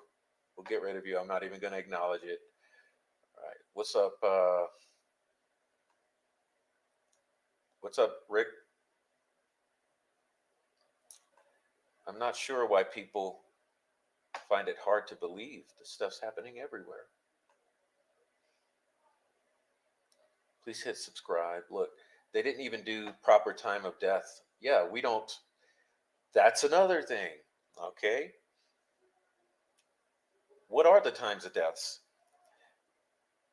If those girls were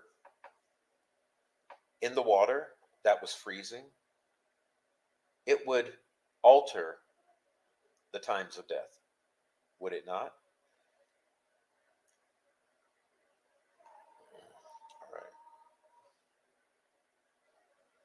All right. Wes says speech to text turned off now. Point taken. Those of you who know facts yet do nothing, speak up, reach out to Prof. Come on, do the right thing. Yeah, send anonymous emails. Come on. That's all you have to do. Send anonymous emails. It's possible. People have done it. I forward things to cops and to defense. Let's do it. How did Libby's shoe and Abby's body get placed in the exact spot for the phone to remain underneath, both with zero movement, 16 minutes after the video? 18. Bridge guy stayed for an hour because he was in a rush. Yeah, you're talking about logic now.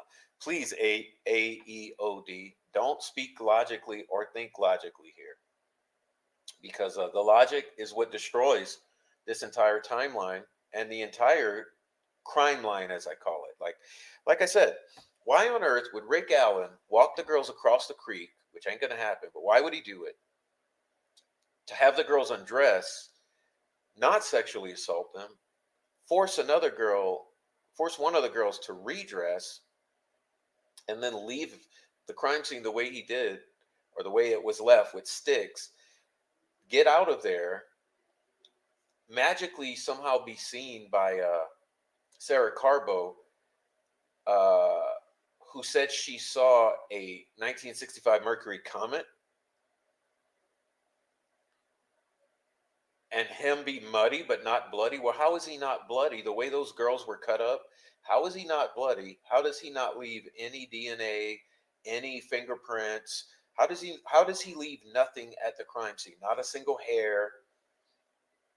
I mean, you've seen the way that Bridge Guy is dressed, okay? Look at how Bridge Guy is dressed. Does he have gloves on? Does he have like a hazmat suit on?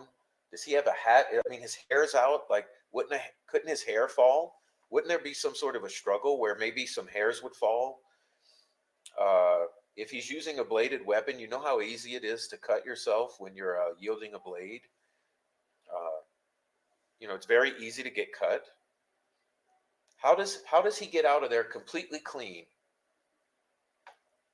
only bloody, wearing a tan jacket and not dressed? He must have brought an extra jacket to change into, as well as a full hazmat suit. He had all the time in the world to like do all the weird stuff for zero reason at all. And then he gets out of there and walks to someone else's car that's a 1965 Mercury Comet or a purple PT Cruiser. Smart car, but not his. Where's his car? I don't know. The logic just don't logic in this stuff. I mean, I think that alone like defeats the crime line. And we already know the timeline doesn't make sense. Plus, how does the phone get put into airplane mode or turned off or whatever happens after he already leaves? Okay, and then magically at 4:30 in the morning come back on. I mean, and how do the searchers not find the girls when it's lit up like a football field allegedly, and they walk right over the spot, and then screams heard at 2 a.m. but police are too busy to investigate, but all the searchers are turned away at midnight because it's too dangerous for grown men. It's scary. 3 people just could not willingly enter frigid moving water without making noise. Your body just can't do it. It was 27 the night before. Somebody would have made noise. All right. Thanks for coming in, all eyes on Delphi, by the way, and Shay Watson, and who else has come in? Anyone else who's came in? I haven't seen you yet. I'm sorry.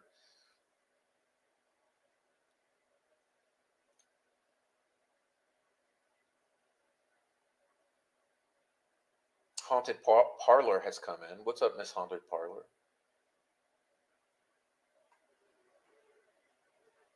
Always remember that the truth is stranger than fiction with this case. I've been saying this since 2017. Well, and look, thank you for saying that, because question for you guys. How many early rumors have proven to be true?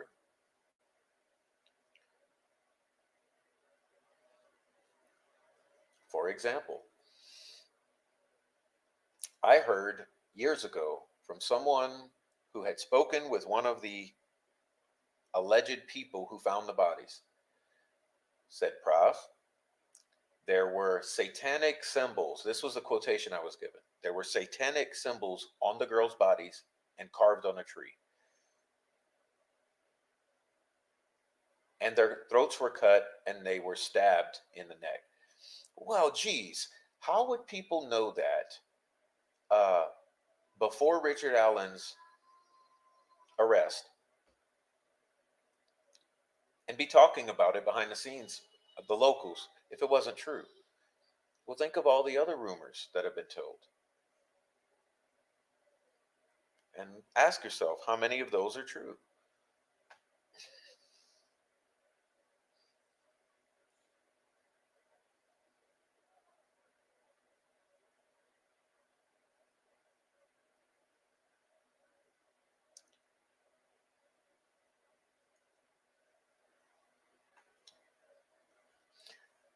Definitely heard that, Prost. The early admissions, perhaps either that or educational guess on her behalf. They'd be the only real way to find out, and that's to ask her.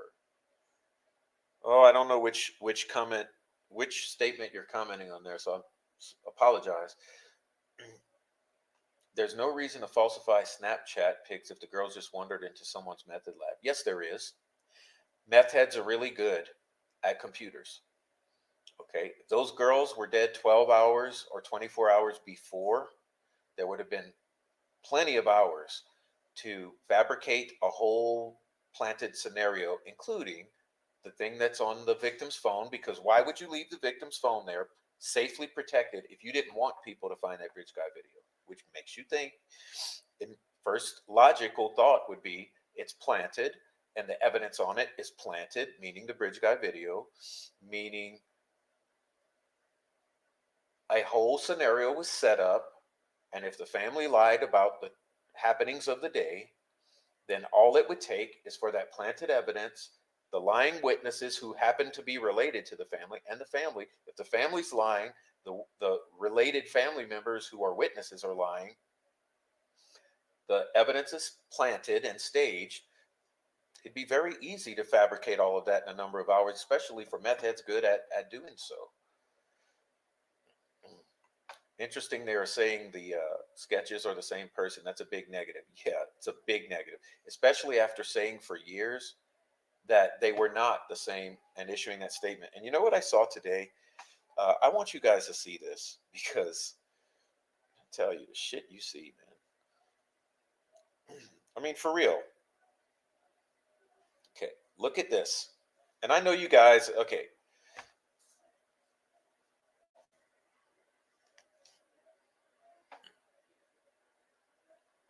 I mean, doesn't that scream, doesn't that speak louder than words? Like, there's nothing about those that are the same. The nose is not the same. The facial hair is not the same. The eyes are not the same. The attire is not the same. The age is not the same. The ears are not the same. Come on, what's the same about these? Shout out to True Crime Garage for having the foresight to or insight to put these together in this manner. I mean, come on.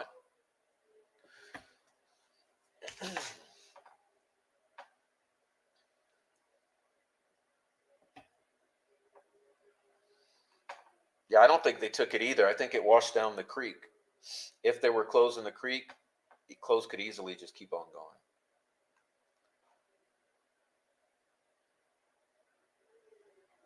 Yeah, I said there. Yeah, you said it for me. Yeah, that's what I said.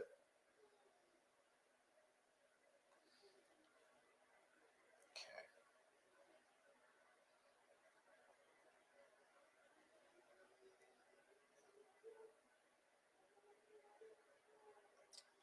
All right. What are we looking at? Oh yeah, Stephanie Thompson. That's right. That's right. I always forget to mention her. Just happened to be the polygraph examiner. Ends up dead. It's kind of a common theme with these people is to murk and burn alive or burn. You know, when you burn, the forensics are gone. There's no DNA. There's no hair. So they murk and they burn. That's their MO. But yeah, there you're right. I think the only reason is to create a narrative. It's proof of life. I mean, my opinion, if they faked the Abby Snapchat, then it would the motive behind faking the Abby Snapchat is to provide proof of life.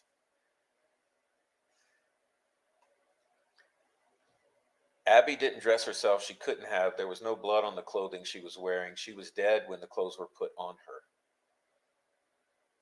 Well, I think what you're meaning there, see, I've read it. There was no smear blood. In other words, what it appears to me is that she was dead, but throat not cut. Okay, understand what I'm getting at. There's no smeared blood as if she was bleed. Okay, so she's not, her throat's not cut and she's not full of blood and the clothes being pulled up. So it leads me to believe she's dead by some other manner.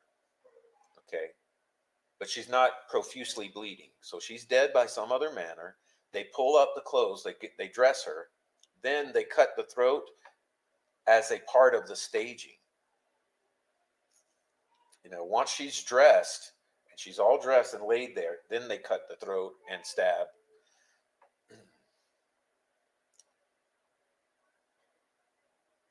I mean, that's my opinion. K West says, yeah, exactly. That's what I mean, Jamie. That's 232. Okay, you do the math from 213 to 232. Okay, let me see. I've lost my place. Sorry. Whoops. Oh, here we go. Okay.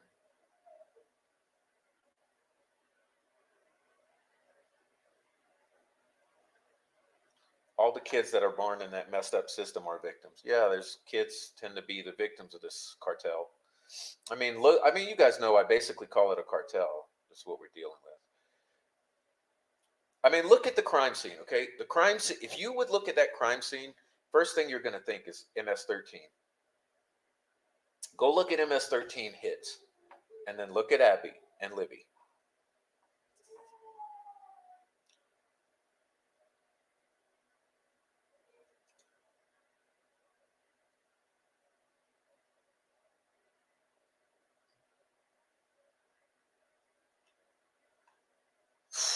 Okay, people at the trail said the male walking on 300 at 4 was the Maxwell kid. Law enforcement then searched the Maxwell home, but 5 years later, the male walking on 300 was Richard Allen, even though Diener signed both warrants. Hey, Heather, I don't know what this means, but thank you. It's gold. You mean it's gold? I always say my chat is gold. It's awesome people here. Richard stated he parked at the old Farm Bureau building, which is a parking lot now due to the fact that Nicholas McLean's father, a convicted arsonist, burned it down. Maybe that's why they said CPS instead. Okay.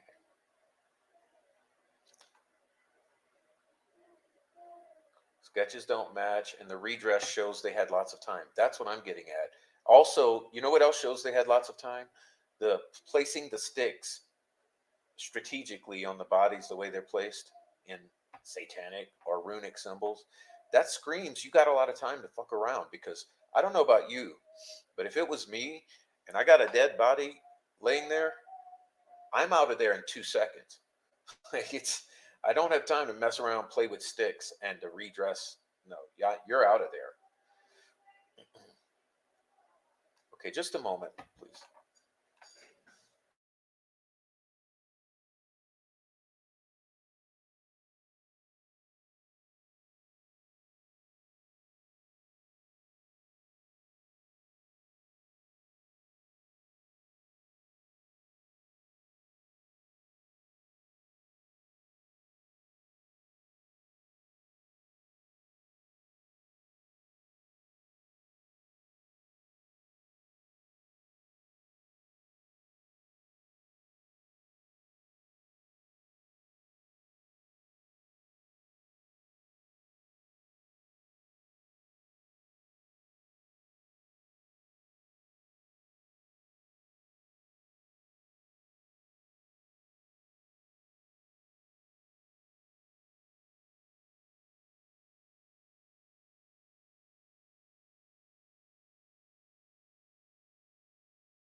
All right, I'm sorry about the delay, guys. I had a little take care of a little issue.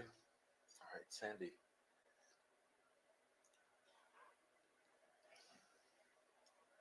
Shane says white male. That's about it. Yeah, that's about it. I agree. Welcome in, Shane.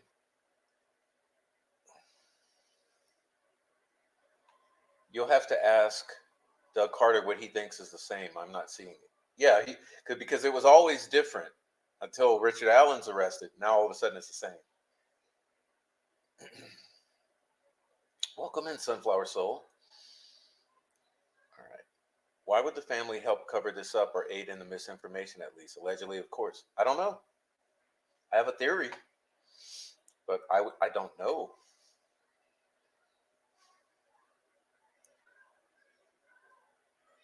Oh, thanks. Yeah, Cat Cole.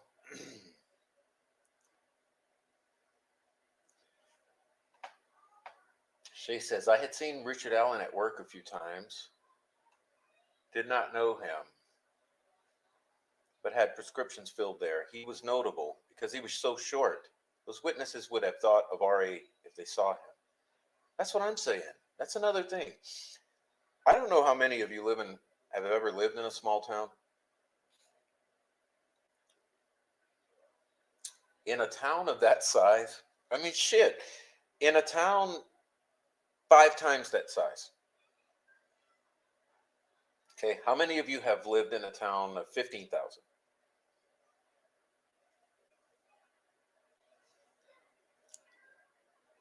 You still know everybody. I mean, come on, when you go to Walgreens, you know the people who work there. And you so think of all of that. So in a town of that size, no one recognized that guy in the pharmacy, that little short guy.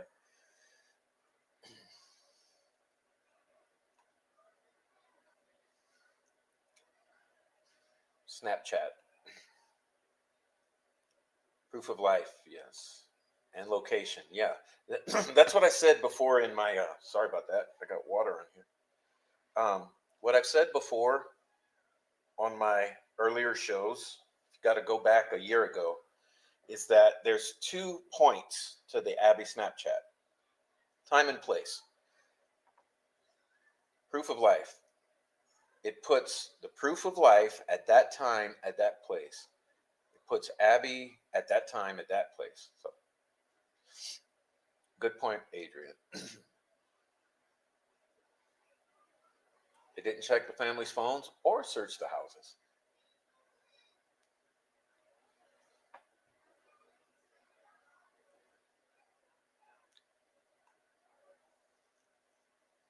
Cartel.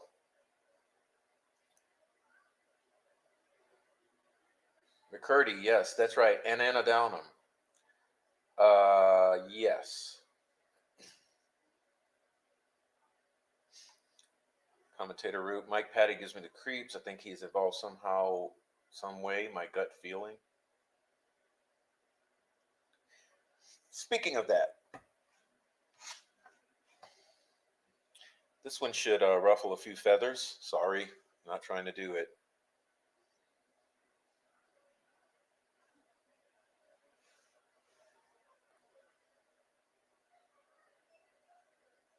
Let's see. I made a little community post. I said, what kind of freaks post up outside a courthouse to bait over the wife of the accused, who herself is a witness, in a double murder trial and secretly record her to use as a weapon to get inside the head of the defendant in order to coerce a guilty plea out of him? Okay. Because Mark Cohen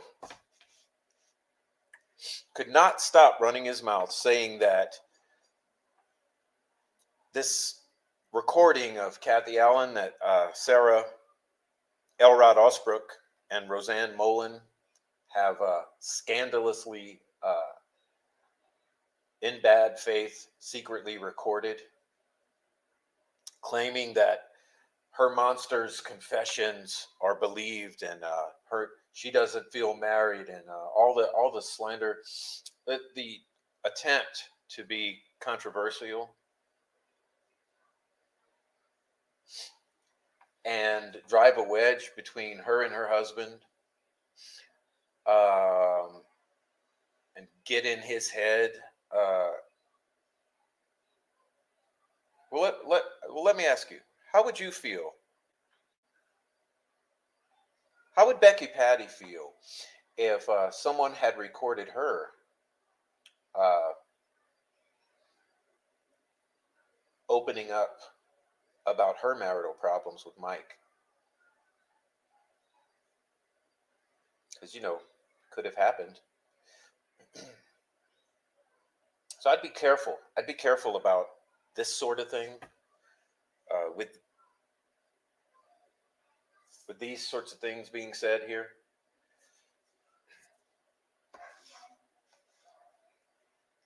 And you're going to use that to try to coerce Richard Allen into changing his plea to guilty in some sort of plea deal. That's really rich. It's really rich. All right. Sorry, it just got me thinking about that. Westy says, also leads me to believe the person who dressed her might have had a personal connection to her with the redressing efforts. And it's someone, yeah, it's called the undoing, right? It almost seems like Abby is an undoing with the dressing her, posing her somewhat respectfully, while as you look at Libby, and Libby's left extremely disrespectfully. Okay. Liberty's phone geolocated to the high school and back at the trail within seconds at 2:13, but when it was geolocated at Wells Street at 5:44, it didn't geolocate back to the trail. Reasons, I guess. I don't know.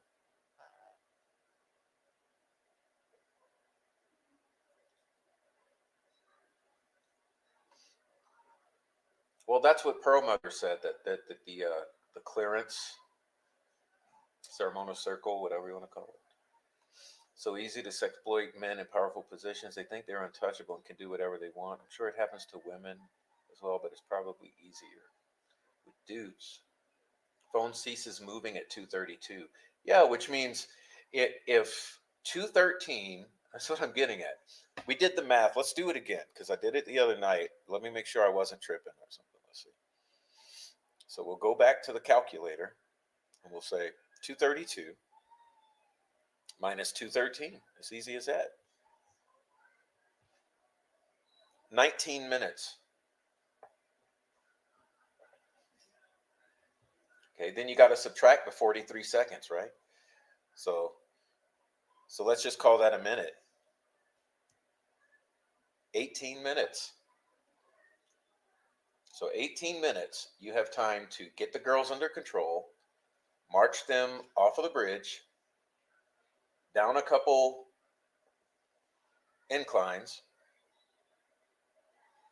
across the creek, back up the creek, Ron Logan's to a clearing, have them undress, for some odd reason, redress one of them, kill them both, go and find sticks of various sorts all around, some of them, one of them extremely large, pose the bodies, place them on the bodies, get the phone, stick under a shoe, under a body, throw some clothes in the creek, and then bail out of there. You're doing all of that in 18 minutes?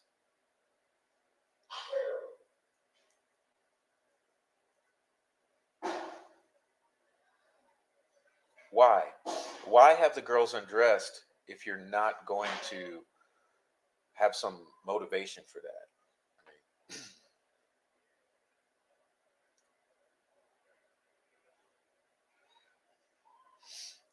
Rick's coming with some novel thought here. I'd say they left the phone there when they got in the car and left. Speaking of a phone, is there another phone? Did Abby have a phone?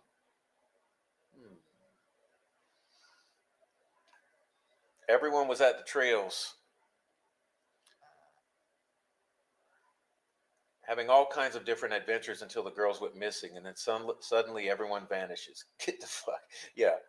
Yeah, they scatter like roaches, like cockroaches, like the cockroaches they are. Everyone's partying at the creek. Everyone for days till those girls end up dead. It's got cockroaches. Lights come on, all the cockroaches leave.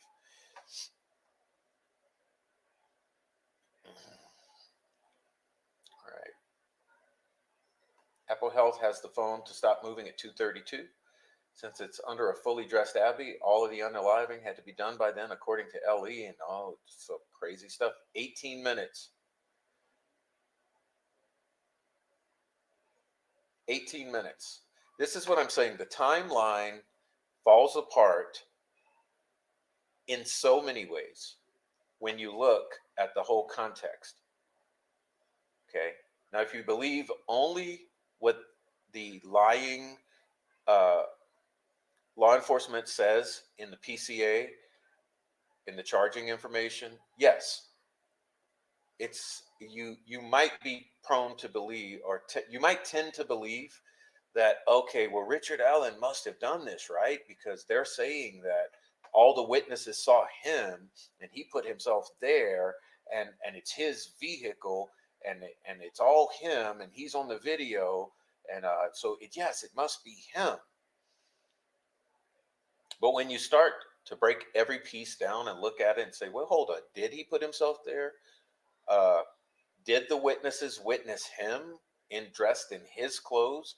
Did the witnesses witness that guy? That guy? How old were the guys? What vehicles did the witnesses witness? And it all falls apart very quickly. It's not even an effort. It crumbles.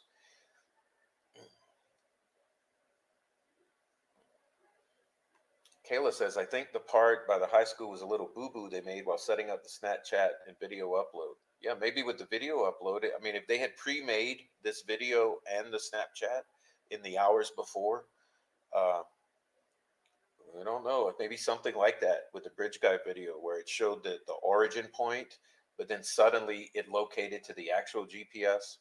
Say if that video was created at the high school, which would make sense.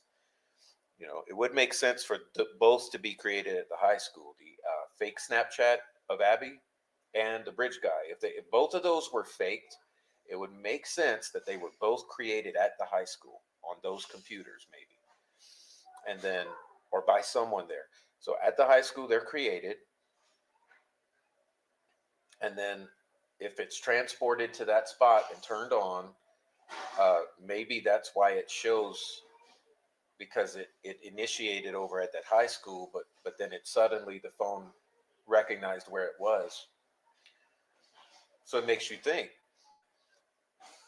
when they do the forensics on whatever device produced that Abby Snapchat, whether it be another phone or a computer or wherever it came from, are they going to find that Snapchat was created on the phone that belonged to Libby that it's not on now? Or are they going to find that it was produced on another device? Or they're going to find that it was produced on a computer and uploaded Snapchat? That's what I said. Where is that? Where is that image going to show as originating from? And let me say this. What would it take for people to start questioning the truthfulness of what all of these witnesses and family members have been saying these years?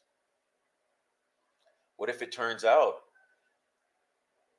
that there is a second phone, and that Snapchat came from a second phone, from a second person somewhere else? Are you then going to believe that maybe the family's been lying to you, or maybe the witnesses have been lying to you?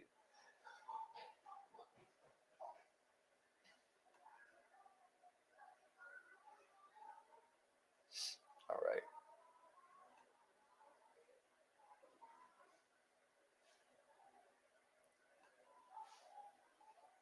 Sorry, I got to catch up with the chat. I don't know what's happening now. It's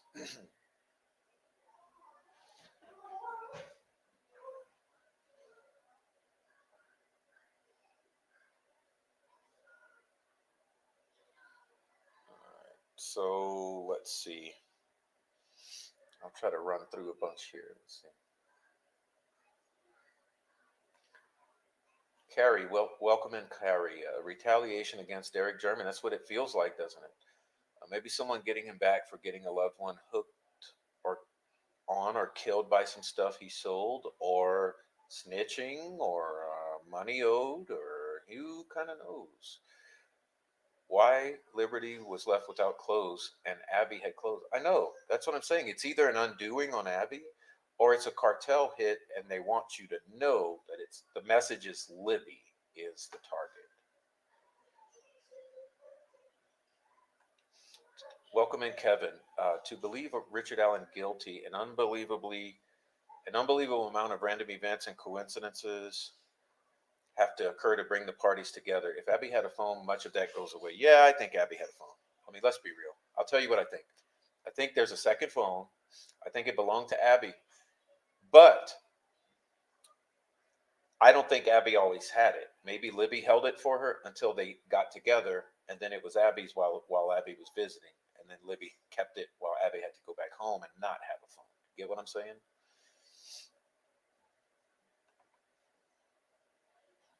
All right, let's see.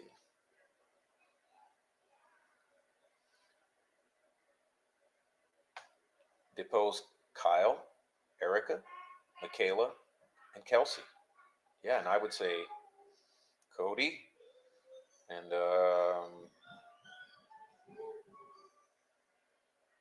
I don't know. Was Shelby deposed? And was the other Cheyenne deposed? All right.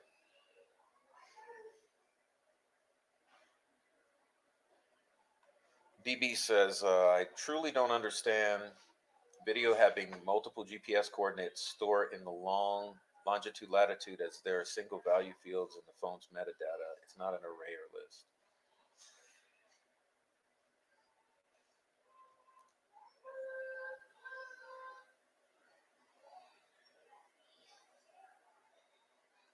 Is it really? I've lived in a small town. Everyone would be able to recognize Richard Allen. I know, it's just such a tiny guy. That's another thing about the descriptions. Why was it always someone 5'9" or taller? 5'9" to 6'1", whatever it is. But suddenly, you have a Smurf. You have a guy this tall. Suddenly, he's 20 years older and I don't know, a foot shorter.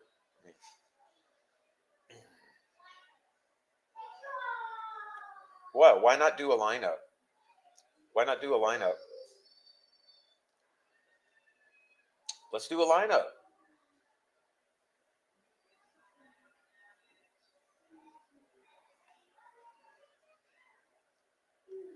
I lived in a town that size, and you totally recognize people by how they walk. As a tall girl myself, says Sunflower. Taller than Witness BW. Guys that much shorter stand out to me. I don't forget and suddenly mistake them for being taller than me. I tell you what, this case falls apart with the witnesses, with the timeline, with the family's conflicting statements. Sorry. And now you're saying possible second phone, possible deception, like people have said for years with the digital media. Last known proof of life. What was it? Because a Snapchat photo ain't it. Okay. So outside of immediate family, who was the last person to see either of those girls alive? Defense, do you hear what I'm saying? Defense team, can you get on that now?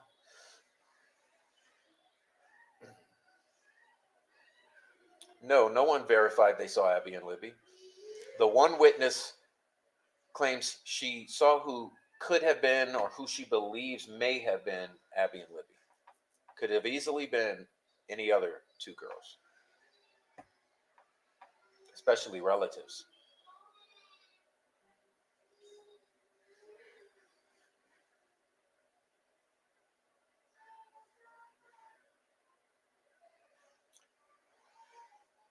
If no one saw the girls, Why wouldn't they investigate the family? Christopher Mathis did say you could do all kind of crazy shit using a cell phone when he was methed out. Yeah, he said he could turn that into a spy device within seconds. Okay.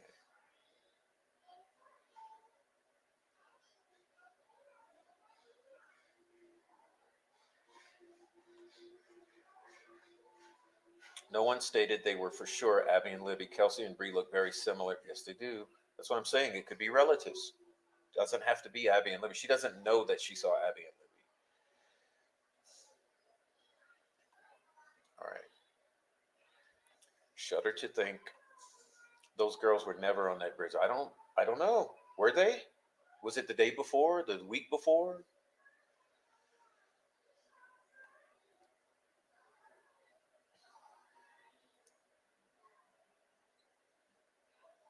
Now, Heather's opinion is that she's never seen anyone on trial she was so certain was innocent. Truly at a loss on this, like the wind knocked out of you daily with this. Yeah, but I mean, I would say buck up, soldier, because I just don't see how in a jury will convict when all of these things are brought out. Like, you don't think that these points are going to be brought out in trial by the defense? Look, if it's that easy for us to pick apart out here, you know the defense is going to be able to pick apart every piece of this, just like we can do. They'll be able to pick it out, pick it apart in detail in the trial very effectively. So I just don't see.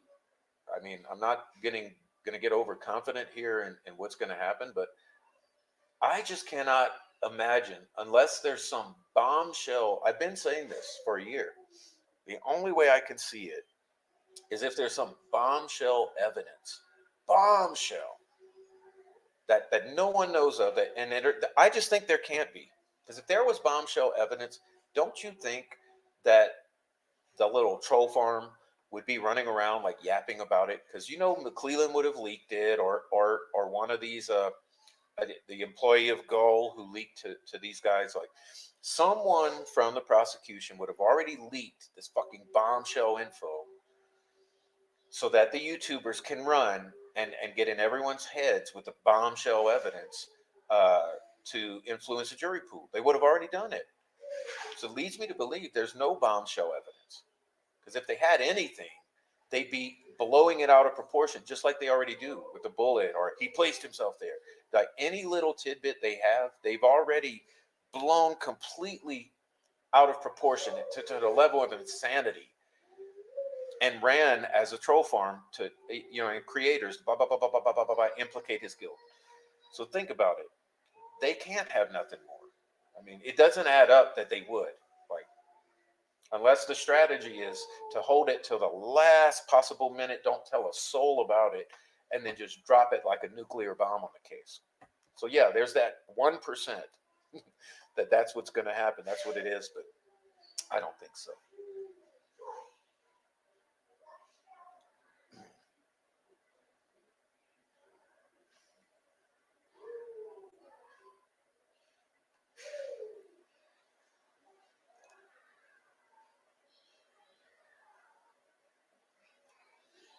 Yeah, but you haven't read the Shane. Okay, let me find Shane's statement.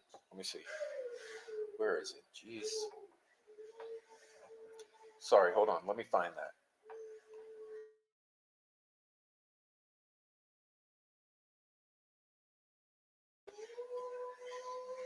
Well, okay, I can't find it, but I'll read it. Shane says confessions are very powerful to juries, whether they are legit or not. Unfortunately, I understand that, but listen here. You may not have read the testimony regarding the confessions from the it's like the end of August, or no, it's the end of July, early August, late July, early August, 3 days of hearings. Um, the testimony, or the statements that have been made so far that we have in the transcripts about the confessions are completely unconvincing. And this is from Harshman for the most part, I believe.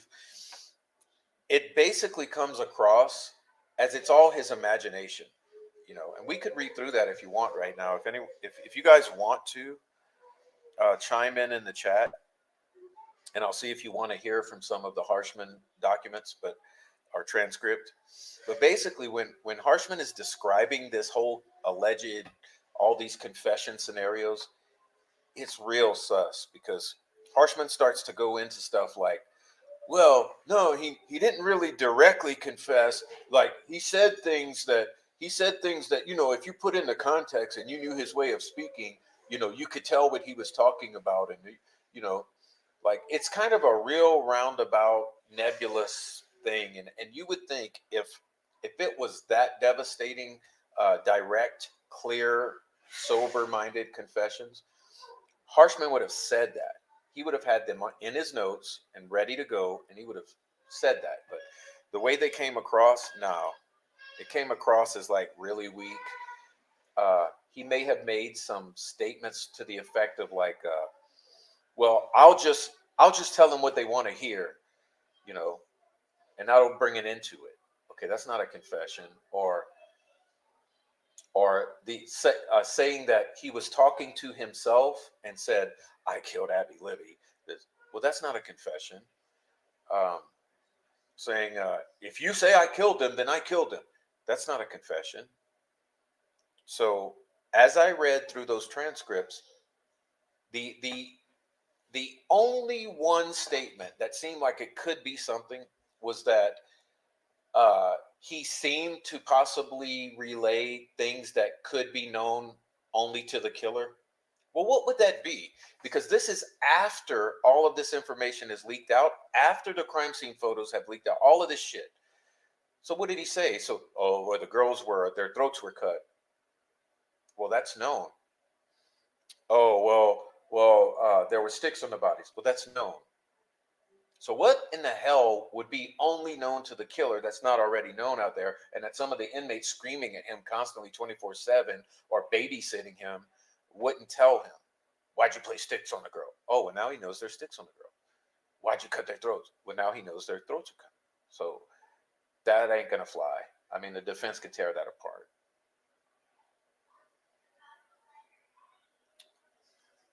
Anyway, I don't see you guys commenting that you want me to read those, so I'll just leave it alone. But yeah, I don't believe those confessions are like rock solid. Like I really do believe if any of them were absolutely kicking the nuts, Harshman would have clearly relayed that, and he didn't. Everything was kind of contextual. He was like, "Well, if you know the way he speaks and his speech patterns and blah blah blah."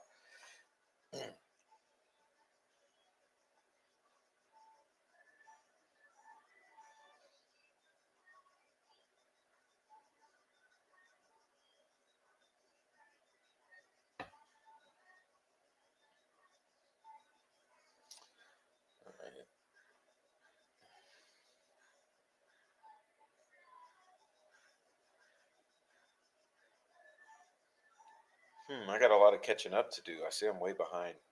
Is that the break I took? Sorry about that. Wow, got way behind. Okay.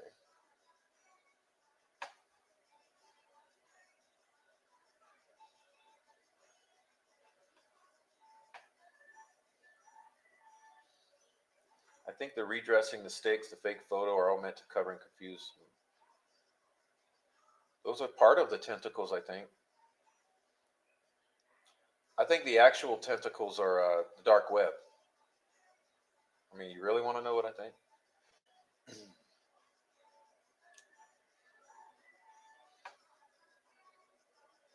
I mean, you do realize that, like, the Anthony shots was tied and is tied to the Delphi murder, despite what people will tell you. It just is. Remember, I mean, you know how you can settle that argument?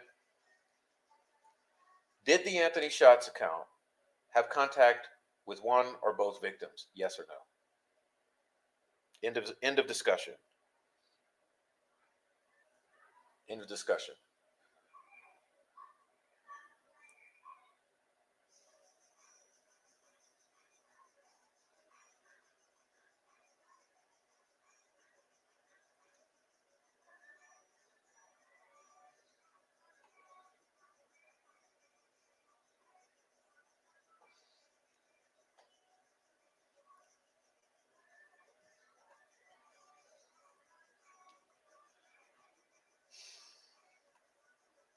SS says there are several phones. I agree with that. There are at least two, in my opinion.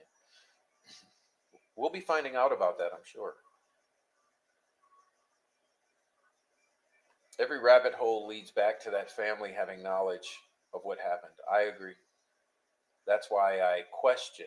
I don't blame. This is not a family blaming venture here. We question questionable things, and I'm sorry that, like I've said multiple times, Doug Carter could have done them a huge favor by clearing them 7 years ago.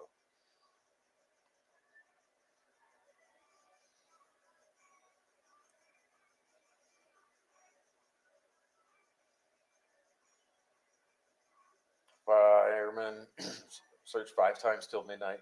Eric Williams said he's a country boy. He would have seen those bodies.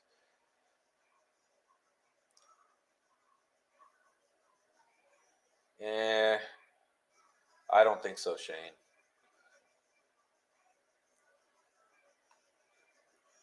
Emily says, I fully believe we should put that 100% focus on the family. They know the truth to stop splitting our time between all of these other people. Well, I lean more and more and more towards it was a setup on the Odinist. That's why there's sticks on the bodies to frame the Odinist. That's why there's the runic formation on the tree. Did you notice? Okay, did you notice when I was going to my community page earlier in the show, we showed the Tina Rodell text, and she says there was a K carved in the tree. Okay, she calls it a K. Some people call it an F. Some people call it an upside down L. So the K is not carved, it's painted in blood. Or it's an F, or it's an upside down L, or it's some kind of right angle type of formation.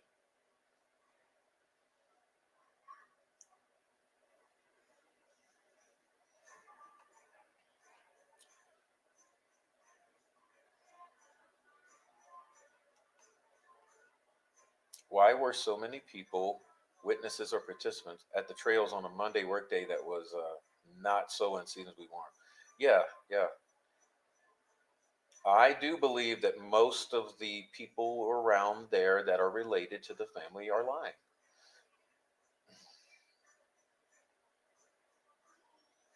The Patties did not seem relieved when he was arrested. They seemed distressed. That was my criticism, and I've done that in one of my early shows. I showed you like both the interview in the at the press conference and outside of their driveway. I mean, they look highly distressed, in my opinion. Hey, I can say what I think. That's what I think. They look distressed. Like, why not celebrate?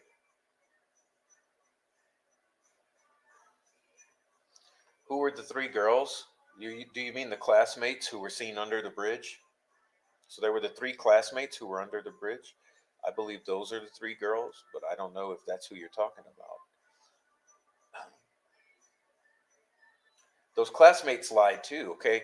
They said initially they left at 3:30. Well, when they found out about the timeline, they changed the story till they left at 3. Why would they change the story?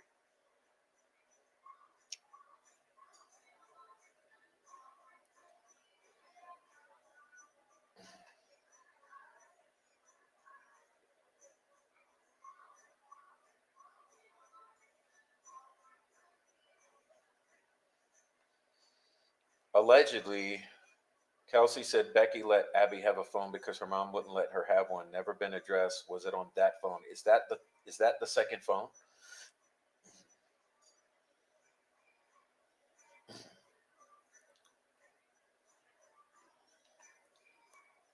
Good comments though. Thank you guys for chatting it up in here. This is the value of the channel, is the chat. I said that repeatedly. Like, you guys make it. You guys make this happen. I'm so glad I went live. Let's see. I've wondered if they intentionally had multiple people around different areas to throw the eyewitnesses off. Well, what I believe happened is they had multiple people stationed as lookouts. Okay, so in my conspiracy theory of the crime, I believe they had a couple people, a few people, several people stationed here and there to be lookouts for what was really going down in the woods. That's my conspiracy theory. And we have called them all these years witnesses. They're not witnesses, they were lookouts. They were panicking because they knew any arrest would eventually end up in trial, which required intense scrutiny on the actual evidence.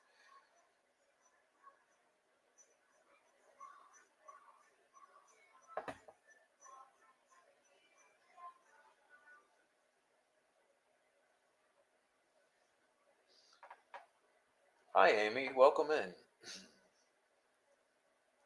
Welcome in, Amy. Shay, I remember hearing that about giving her a phone. If we only knew somebody who had all of Liberty's login information, especially her Snapchat.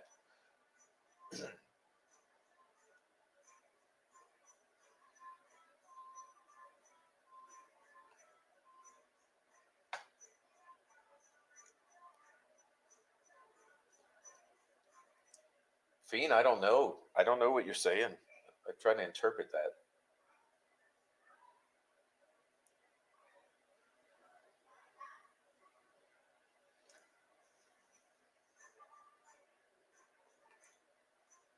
Kagan says someone was logged in on a different device. Well, that's the thing about Anthony Shots. See, people tie Anthony Shots to Kagan Klein too much. Just because Kagan Klein created the Anthony Shots account doesn't mean he was the only one that had login information for the Anthony Shots account. If he was not, then that means that Anthony Shots account could have been used by anyone.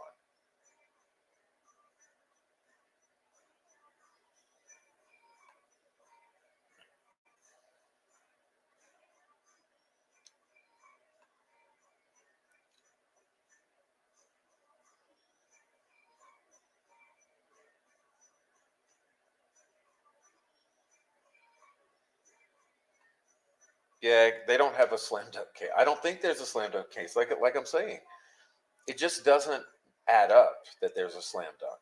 Okay, because slam dunk would mean you don't have to lie and stack the deck against the witness. You don't have, against the defendant. You don't have to twist the witness statements.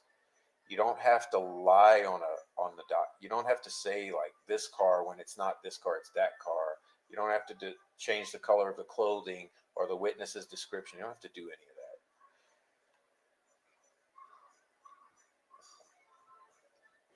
Pardon me.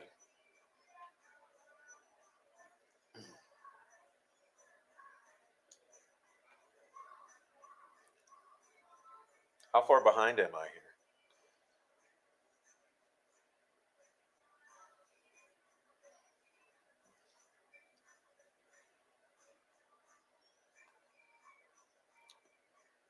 Heather says, I'm not saying I believe in psychics, but I remember watching one years ago before he was arrested. She said there were so many people involved, it wasn't even funny. That's what I believe. Another girl went missing in Carroll County around a year, maybe two ago, and the cops asked Mike how to go about the investigation if certain equipment could be utilized. What?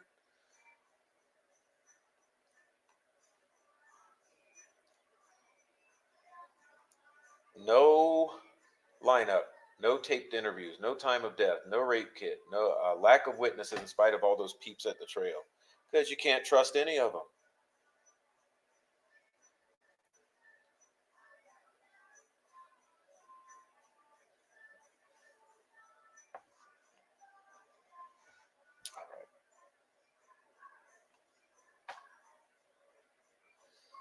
I don't know if Abby had a phone, but I know Holman for damn sure loves to not go pick up phones related to a high-profile murder investigation he's investigating.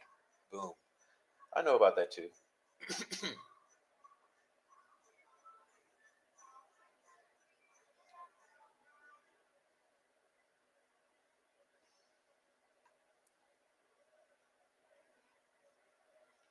McCurdy has an open case against Hoosier Harvest Store. They're both listed as owners.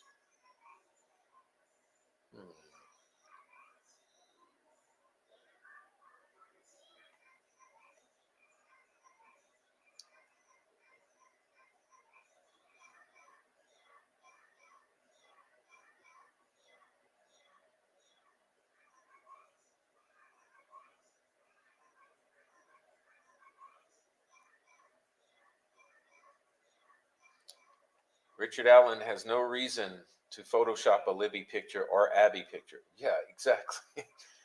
Yeah, let's back that up. Let me repeat that in a way I'd like to say it so that it's preserved.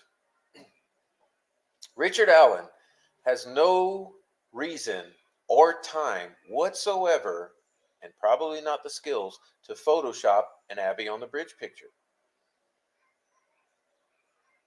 Zero. So if, then it means something else. Sure seems like law enforcement, FBI, was really questioning Kelsey hard early on. Yes, they were, because she claimed to be the last one to see them, and she was not happy with those questions. And by the way, where are those transcripts or videos for the defense? Why is the defense still asking for them? Do you understand that? The 6 or 7 she said she did, why is the defense still asking for them and don't have them? Why is that not in discovery?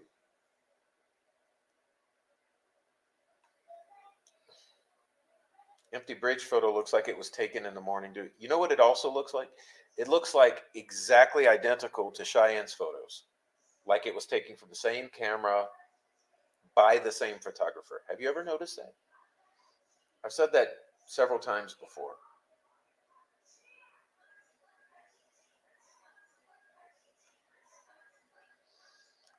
Kyle and Erica allegedly are alleged screenshots of Abby on the bridge pic. Cliff was friends with Erica. Did she get the photo, the fake image, then came from with little help from her friend? That's a little unclear what you're saying, just because of the way you typed it. But I have questions about that girl, okay, and guy. As far as Erica and Kyle, I'm not buying it. I'm not buying it. And there could be a reason, okay, there could be a reason, but I'm not buying it. I'm curious if that was ever on Snapchat, to be honest. You know, you can Photoshop Snapchat stamps onto an image. I've proved it to you before. I've posted that. Just as easy as you can Photoshop an image, you can Photoshop a Snapchat label on the thing to make it seem as if it's a Snapchat. Hey, what's up, Heather? False confessions happen all the time. Often it doesn't make sense, but it's just a fact. Well, yeah, I just posted a video on the little backup channel where the guy confessed to killing his father. He did, and then the dad's alive. The dad was at the airport or something, trying to catch a flight. But they got a confession out of him. You know, they got after 19 hours or whatever, 16 hours of pressuring him, they got him to falsely confess. Well, then turns out his dad's just at the airport, not dead. But yeah, sure, it never happens. Yeah, you can put someone in jail for a year and a half and threaten to kill them and their entire family and medicate them and fuck with their medications and shock them and beat them up and brainwash them and have both the COs and the inmates threaten to kill him constantly and his family. And sure, the confessions won't be false.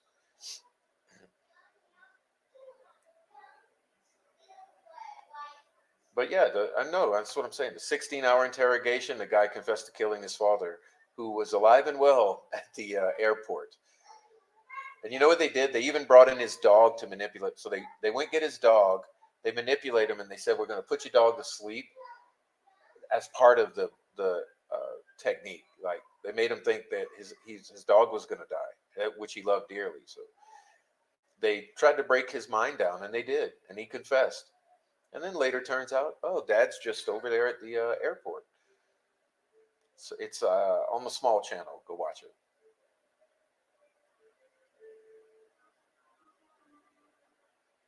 Actually, let me I'll be nice and try to see if I can give it to you in the chat. It's just fascinating, the type of shit that goes down. Let's see.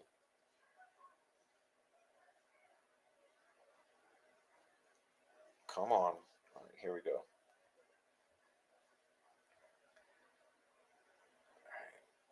paste.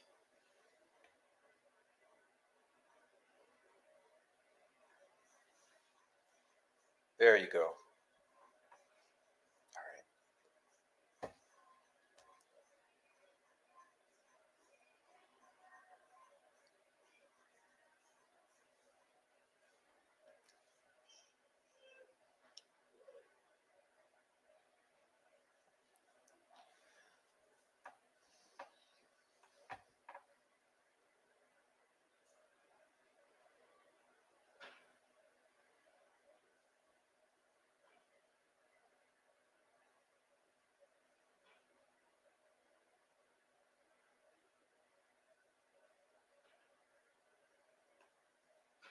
Yeah, good point.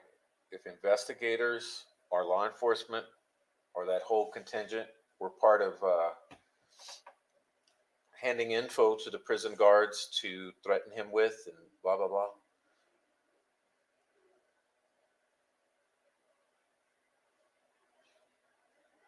Yes, he was. That's what I'm saying. When you listen to him relay what he thinks about the confessions and all, it's just,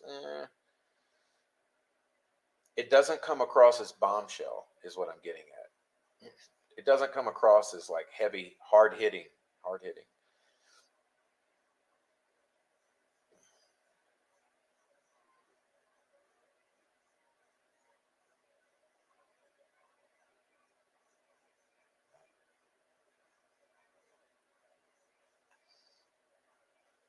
Oh yeah, remember I wish. I mean, that was a clear lie. You know what a clear lie is, okay? Have you ever heard of the Anthony Shots account? I wish. You guys know that's a clear lie, right? I mean, look, we're not beating up on Kelsey, but we're saying like on this one, Kelsey, we know it's a complete. That was a complete lie. Can we just be real here? That was a complete lie. I wish. Complete lie.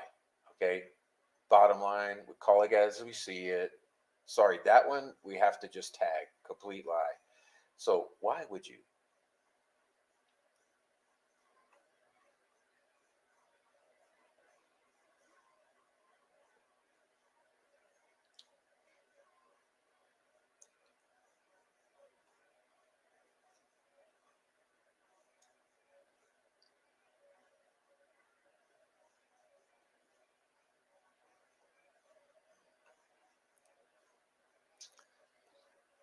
All right. Yeah, even the searchers were like, "What the heck?" And Mike. Okay, so from what I know, I'll tell you what I tell you from. Jeez. From what I understand, Mike put in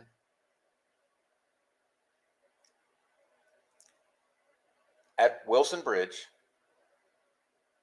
and canoed on down.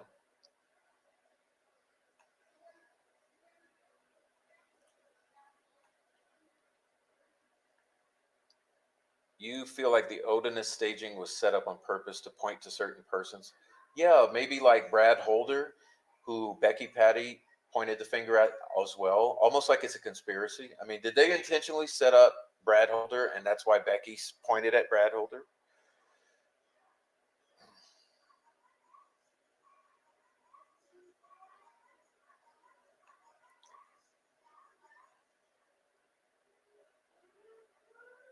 Yeah, what are you talking about? For nobody, I don't know what statement you're referencing, but thanks for being nice here. Yeah, why didn't anyone see the clothing? You wouldn't have missed any of it. Oh, well, Elvis did say he put horns on the girls. Like I said, there's so many points that fall apart. Like every one of these things, when you put your finger on it, it just totally crumbles. Like I wish. Can we be honest here? I put horn on the girls. If I spit on the girls, am I going to be in trouble? Oh, look, it looks like Brad Holder's Facebook page. And then Becky Patty says, oh, well, you should look at Brad Holder.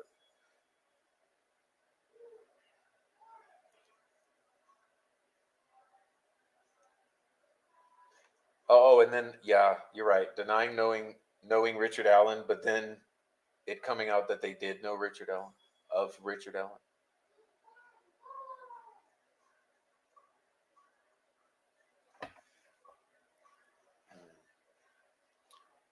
Oh, guys, I'm trying to catch up. Let's see.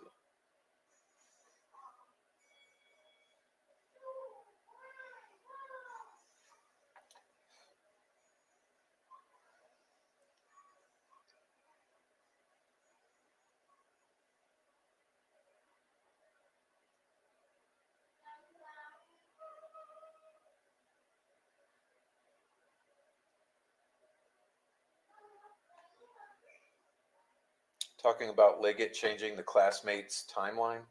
No, I think they did. But why would they move it ahead 30 minutes? Like to be out of there by the time the murder's done? I mean, it's real fucking sus. Oh, this is interesting. If you log on into Snapchat on a new device, it automatically logs you out of other devices, at least in 2017. Really? Well, that's new to me. Thank you for the intel. Wow.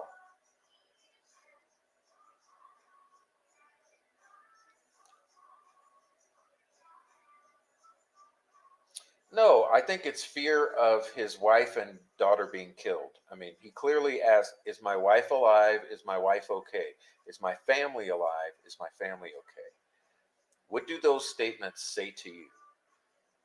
Or questions? What do those questions scream to you? Is my wife alive? Is my wife okay? Is my family alive? Is my family okay?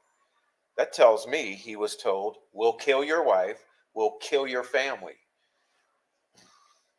That's what I think. Why else would you ask those questions?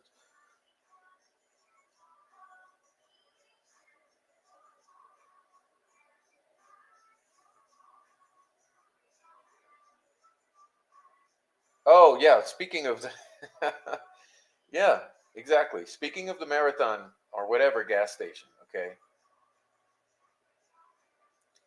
accidentally destroyed. And then the woman who did the receipts and transactions accidentally dies. Hey, Prof, I'm not sure if you can see my comment. I was blocked by one of your mods for watching Snay a couple months ago. I really appreciate your logic. No, I see it. You're here.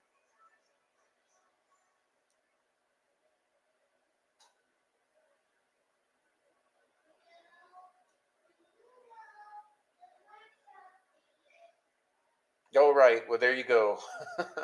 Well, how do you make a 10 out of 10 sketch of that young guy if you didn't see his face? How do you make a 10 out of 10 sketch for Bridge Guy?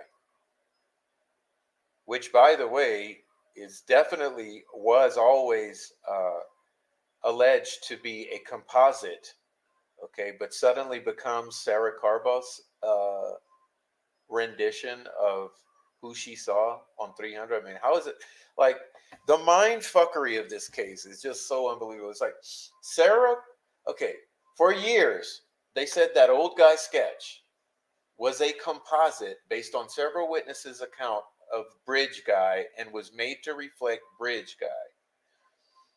And then suddenly, now that we got Richard Allen, now it's Sarah Carball who produced that sketch of who she saw on 300. Do you see how I say it doesn't like there's a disconnect there? Like either it's a rendition of Bridge Guy that several people collaborated on to produce a composite, or it's the person seen on 300. Like you can't change that on a whim. They just have changed everything on a whim. And it is just like the sketches are different. First person, old guy, no, who's 20 years older, 2 hours later, no longer person of interest. But now Richard Allen's arrested. Oh yeah, he is a person of interest. He's actually the killer. He's Richard Allen. So that's 2 points on that old guy sketch that don't add up. No longer a person of interest.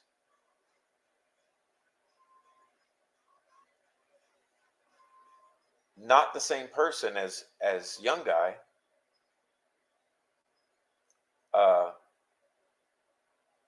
Composite.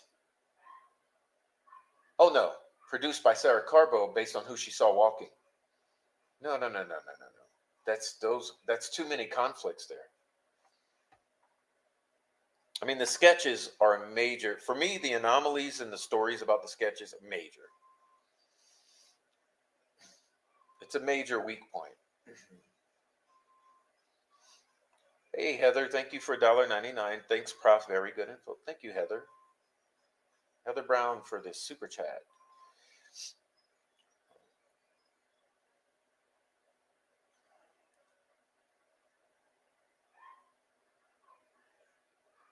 Well, no, you see, they had.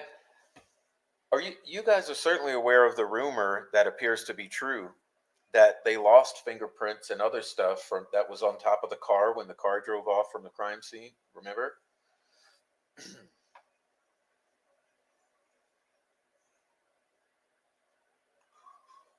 Oh, you saw something that I was referencing? Ladybug says, that's what I'm saying. I don't think they were on Snapchat either. And those two had the images. So they did that together, possibly with some help from someone, right? Not uploaded. That's what I'm feeling.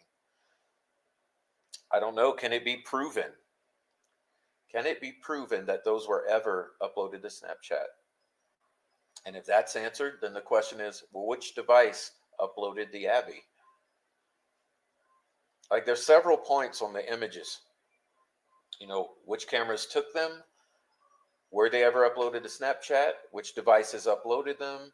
Are they photoshopped? There's lots of points on the digital images.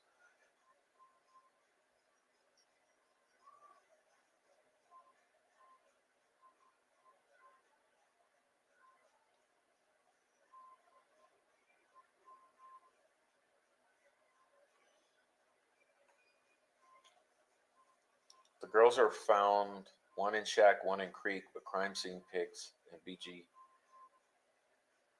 found on the dark web. We're seeing the girls not left in a staged video. That confuses me a little. Kind of like have a hard time interpreting that one. Let's see.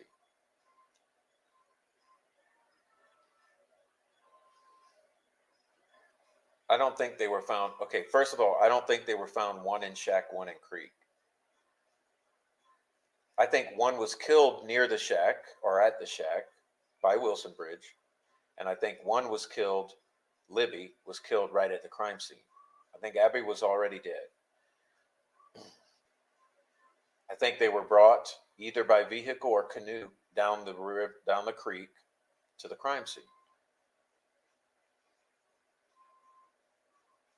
I think that if there's snuff film, it along with the crime scene pics were on the dark web for sale for years. Yes.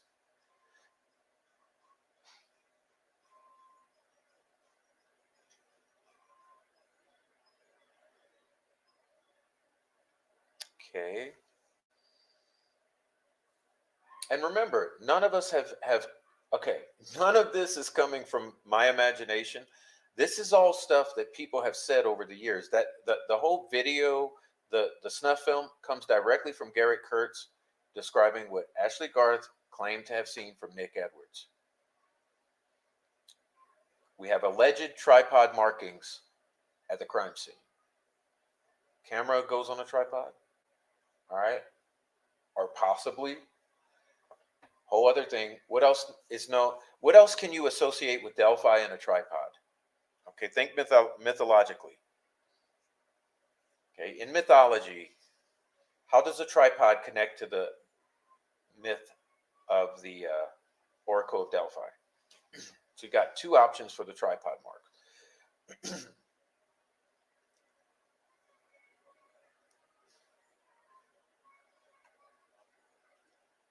Yeah, I agree, collusion. I named the video that because I liked it.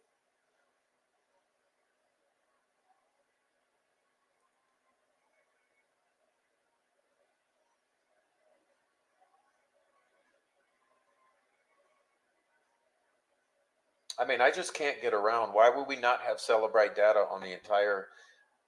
Okay, you have the victims arriving at the crime scene, and you don't do Celebrite data or extractions on the alleged person who was last to see them alive. You don't have Kelsey's Celebrite. How does that even add up? Like, you interrogated her 6, 7 times and made her feel uncomfortable, but you didn't get the phone and verify that. I mean, I'm sorry, things don't add up. Yeah, we thought they ran away, but you've got what, 500 people out there?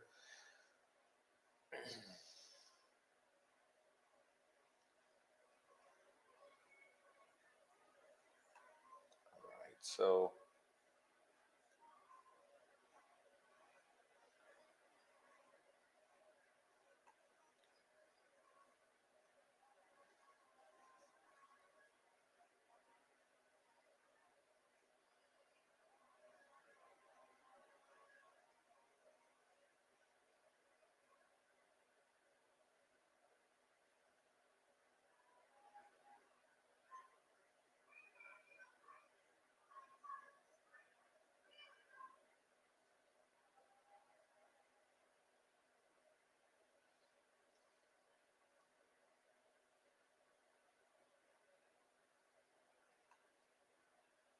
yeah, good point there.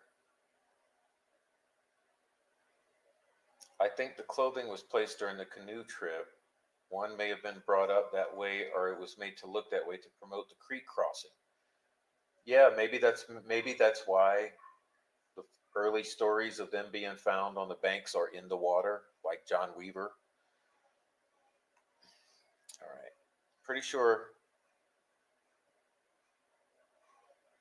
he blamed on Mike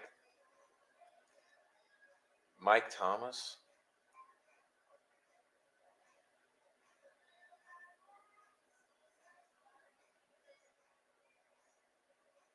One may have been brought in through the cemetery, or at least some. That's what I think also, because remember when I said I think Abby was killed at Wilson Bridge?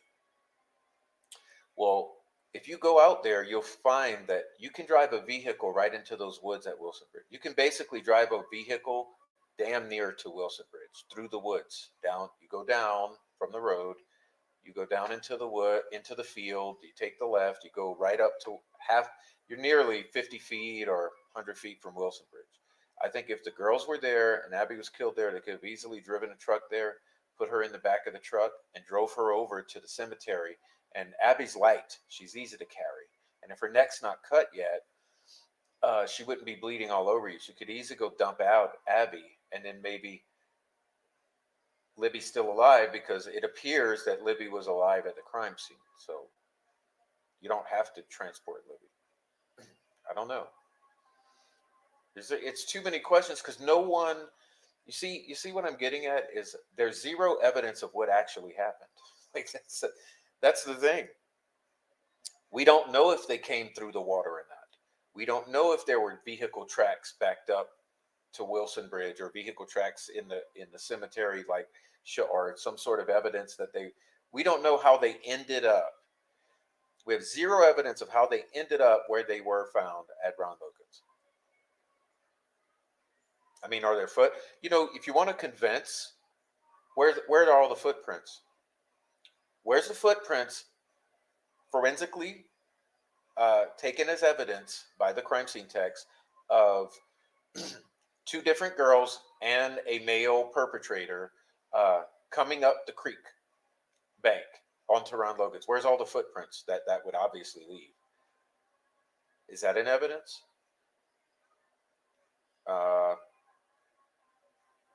Where are the footprints of Richard Allen leaving out? If Richard Allen alone left out, where are his footprints leaving out? Remember, it had been a rainy few days prior. You're telling me you couldn't find one footprint of Richard Allen leaving out or coming into that Ron Logan property? All right. I used to think there was a snuff film and Kagan went to Vegas to sell it. Well, it's still possible.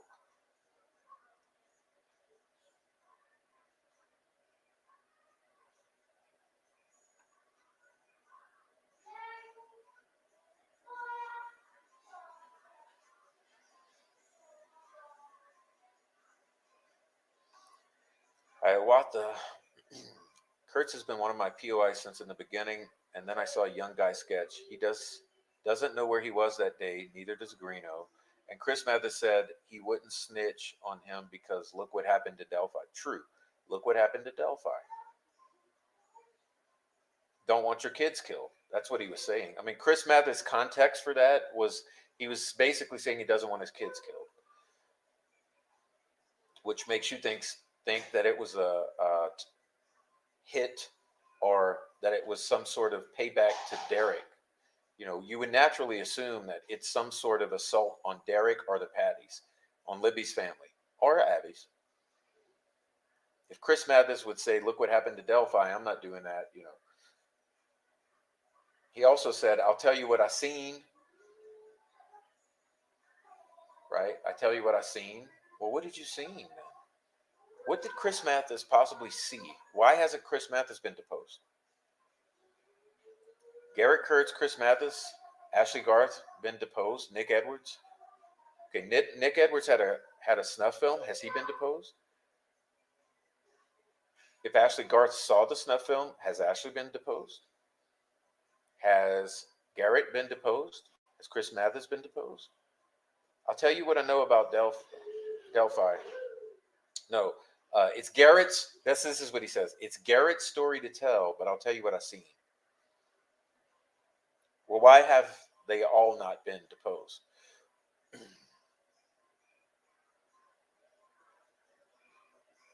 Jerome Weiss, Pat Brown.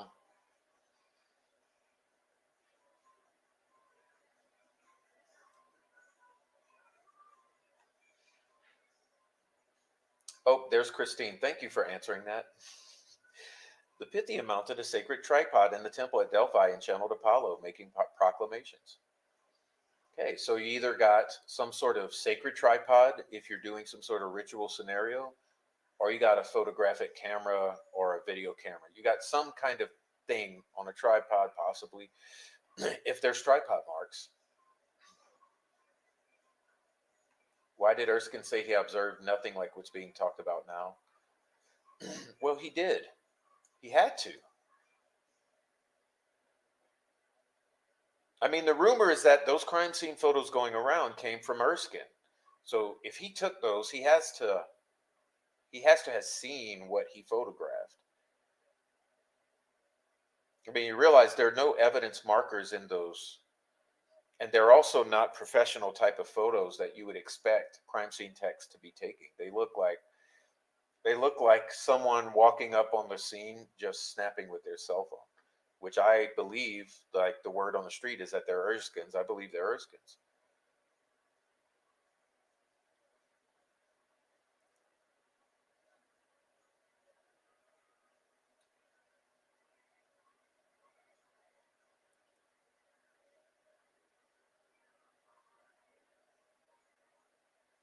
Oh, there's the full bronze bull.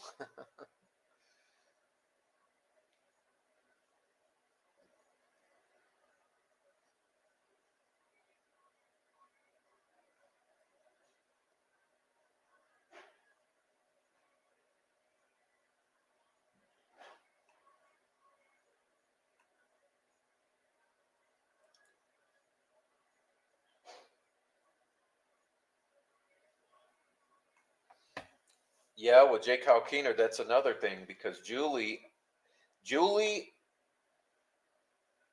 found a watermark on the photo of Libby. Okay, you want to know this story? So Julie Melvin noticed a watermark on Libby's body. And when she investigated it and zoomed in on it and compared it, she found that it matched J. Kyle Keener's watermark. So is it a coincidence? Is it an illusion? Is it just that J. Kyle Keener had, for some reason, posted them or watermarked them. I don't know. I got no answers for you. I'm just relaying what Julie claims. And if you look at the photo of Libby, you will also see a watermark. And it's only partial because of the poor quality. But maybe you can do your own work and compare that watermark to Jay Kalkiner's businesses.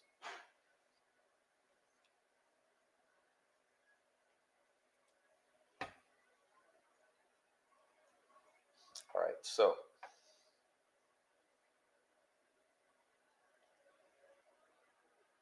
thank you, Kayla. Yes.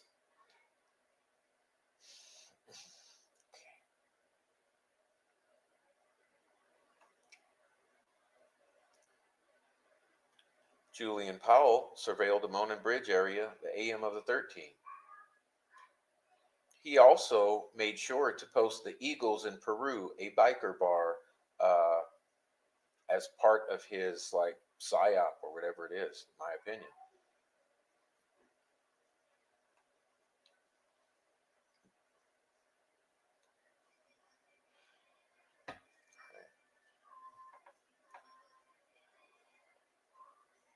Oh, I've caught up to the chat. All right. Well, look, ladies and gentlemen, I have caught up to the chat. That was quite a jaunt to make this happen. Let's see. I agree with that, Ladybug. So yeah, so my whole thing with Ladybug, I agree with that. I would agree with that at this point.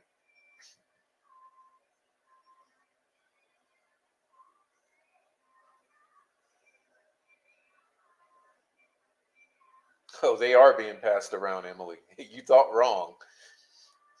Let me tell you something. Those crime scene photos are in almost everyone's hands. I know.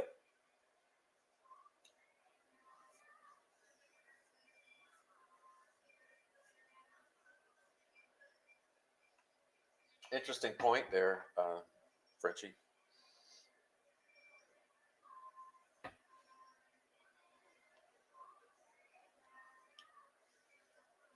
I mean, basically, I guess what you're saying here, Bezo, is that everyone lied. I guess that's the odd thing to me. The more I learned about it, it just seems as though everyone has lied. Everyone. It seems like everyone has lied. What could be so important or so big that everyone would lie?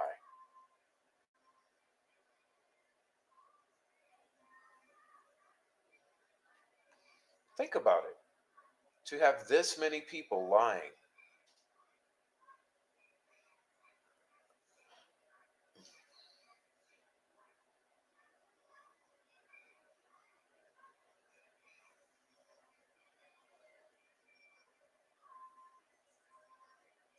What clues are you looking for, Emily? I'll easily describe it to you. The bodies are very white. Okay, the bodies look like they've been in a cool. I would put it this way. I think they were either in a morgue cooler or in a butcher shop, grocery store type cooler, or they were in icy water. And the oddity about that, you can go back. I played it for you recently, and you can find Robert Ives saying the girls were found so immediately after they were killed. What the hell does that mean? Think about this. The bodies are very white. Okay? The bodies are very white.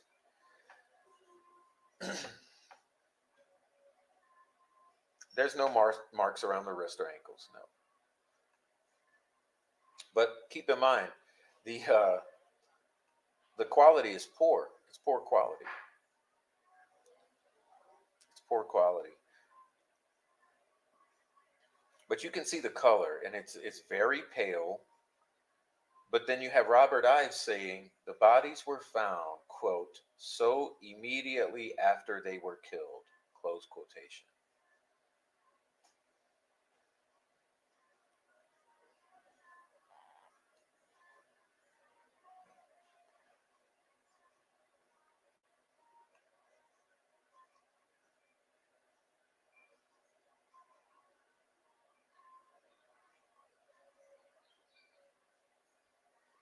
It just doesn't add up. Like I'd love Robert Ives to explain that a lot of things for us.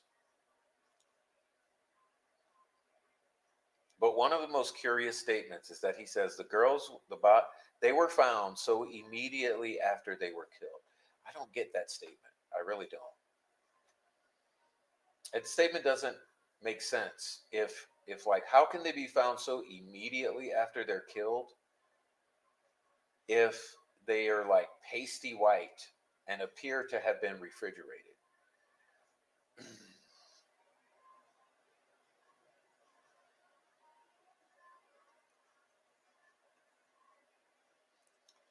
Prof, the interview you did with the retired ISP Master Trooper was very telling.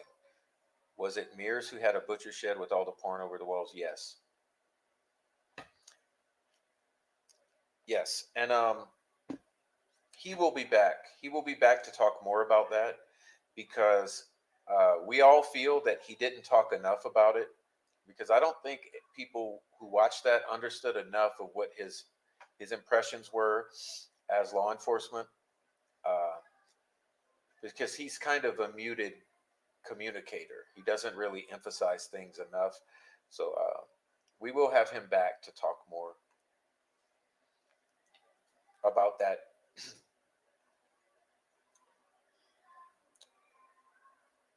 Praying there are some Delphi local heroes that have kept their mouths shut and who are going to tell the truth at trial. Me too. Me too.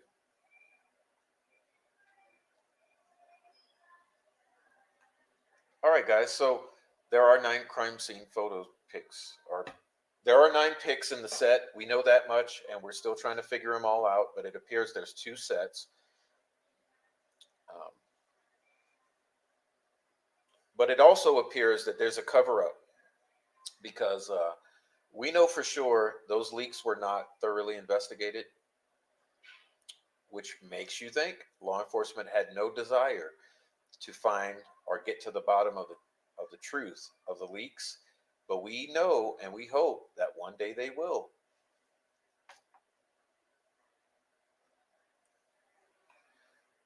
No way those girls didn't go through hell. Glad people haven't given up asking questions. There are so many.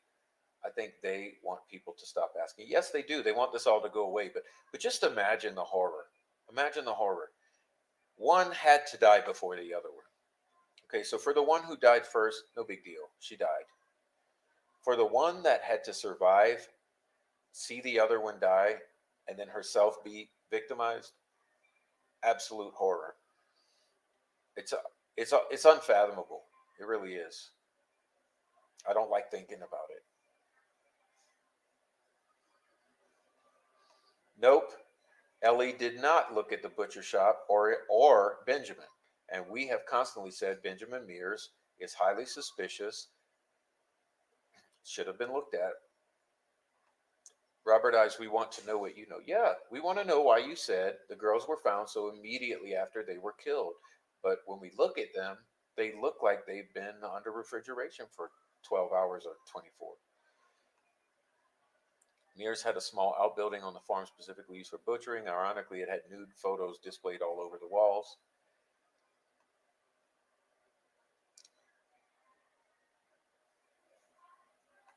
Just remember how weird people acted when he pulled in their driveway. Yeah, and he said how a big concern to him was how he said that, all she talked about was her son and herself, and he thought it was so odd that this double murder of 2 little girls had just happened across the street from their house, and not one mention of it. Not one mention of it. All she talked about was her son this and her son that and her son that. And she totally ignored the fact that they're surrounded by pornography. And this is an old German Baptist lady. She didn't even say, "Oh, forgive the porn." And this is a state trooper in full uniform with the hat and all. All right.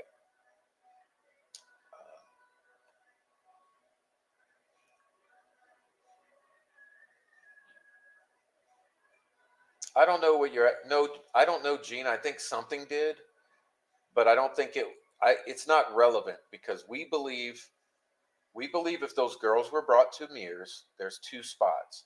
We believe the butcher shop, if they were taken there, or the little gray shed that's still there where they sold the liquor out of on Sundays, the little party spot. So we believe that's your only two options.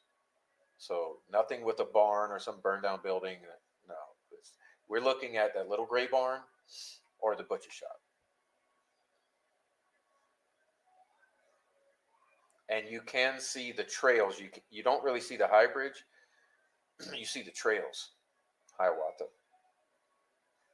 All right, you guys. So look, it's been really good to it's been really good to do a weird part 5 for you guys. Weird. I mean, is there anything more weird than the Delphi murders?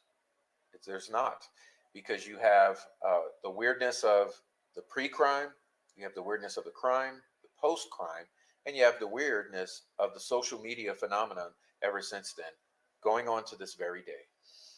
And hey, we just pray for a resolution. And like I said earlier, it's not that we don't want someone to be arrested for this crime. It's just that we're not buying the Richard Allen narrative at this point based on the evidence that's been disclosed. Now, should something further come that is more convincing, we are all open to accepting whatever truth there is, because the ultimate goal is to have each and every person associated with this crime convicted, pay the price. Truth be known, but if it is Richard Allen, yes, show the truth and show it. Make it convincing. If it's not Richard Allen, then sorry. We're not going to buy a bunch of BS. And at this point in time, it's a bunch of BS.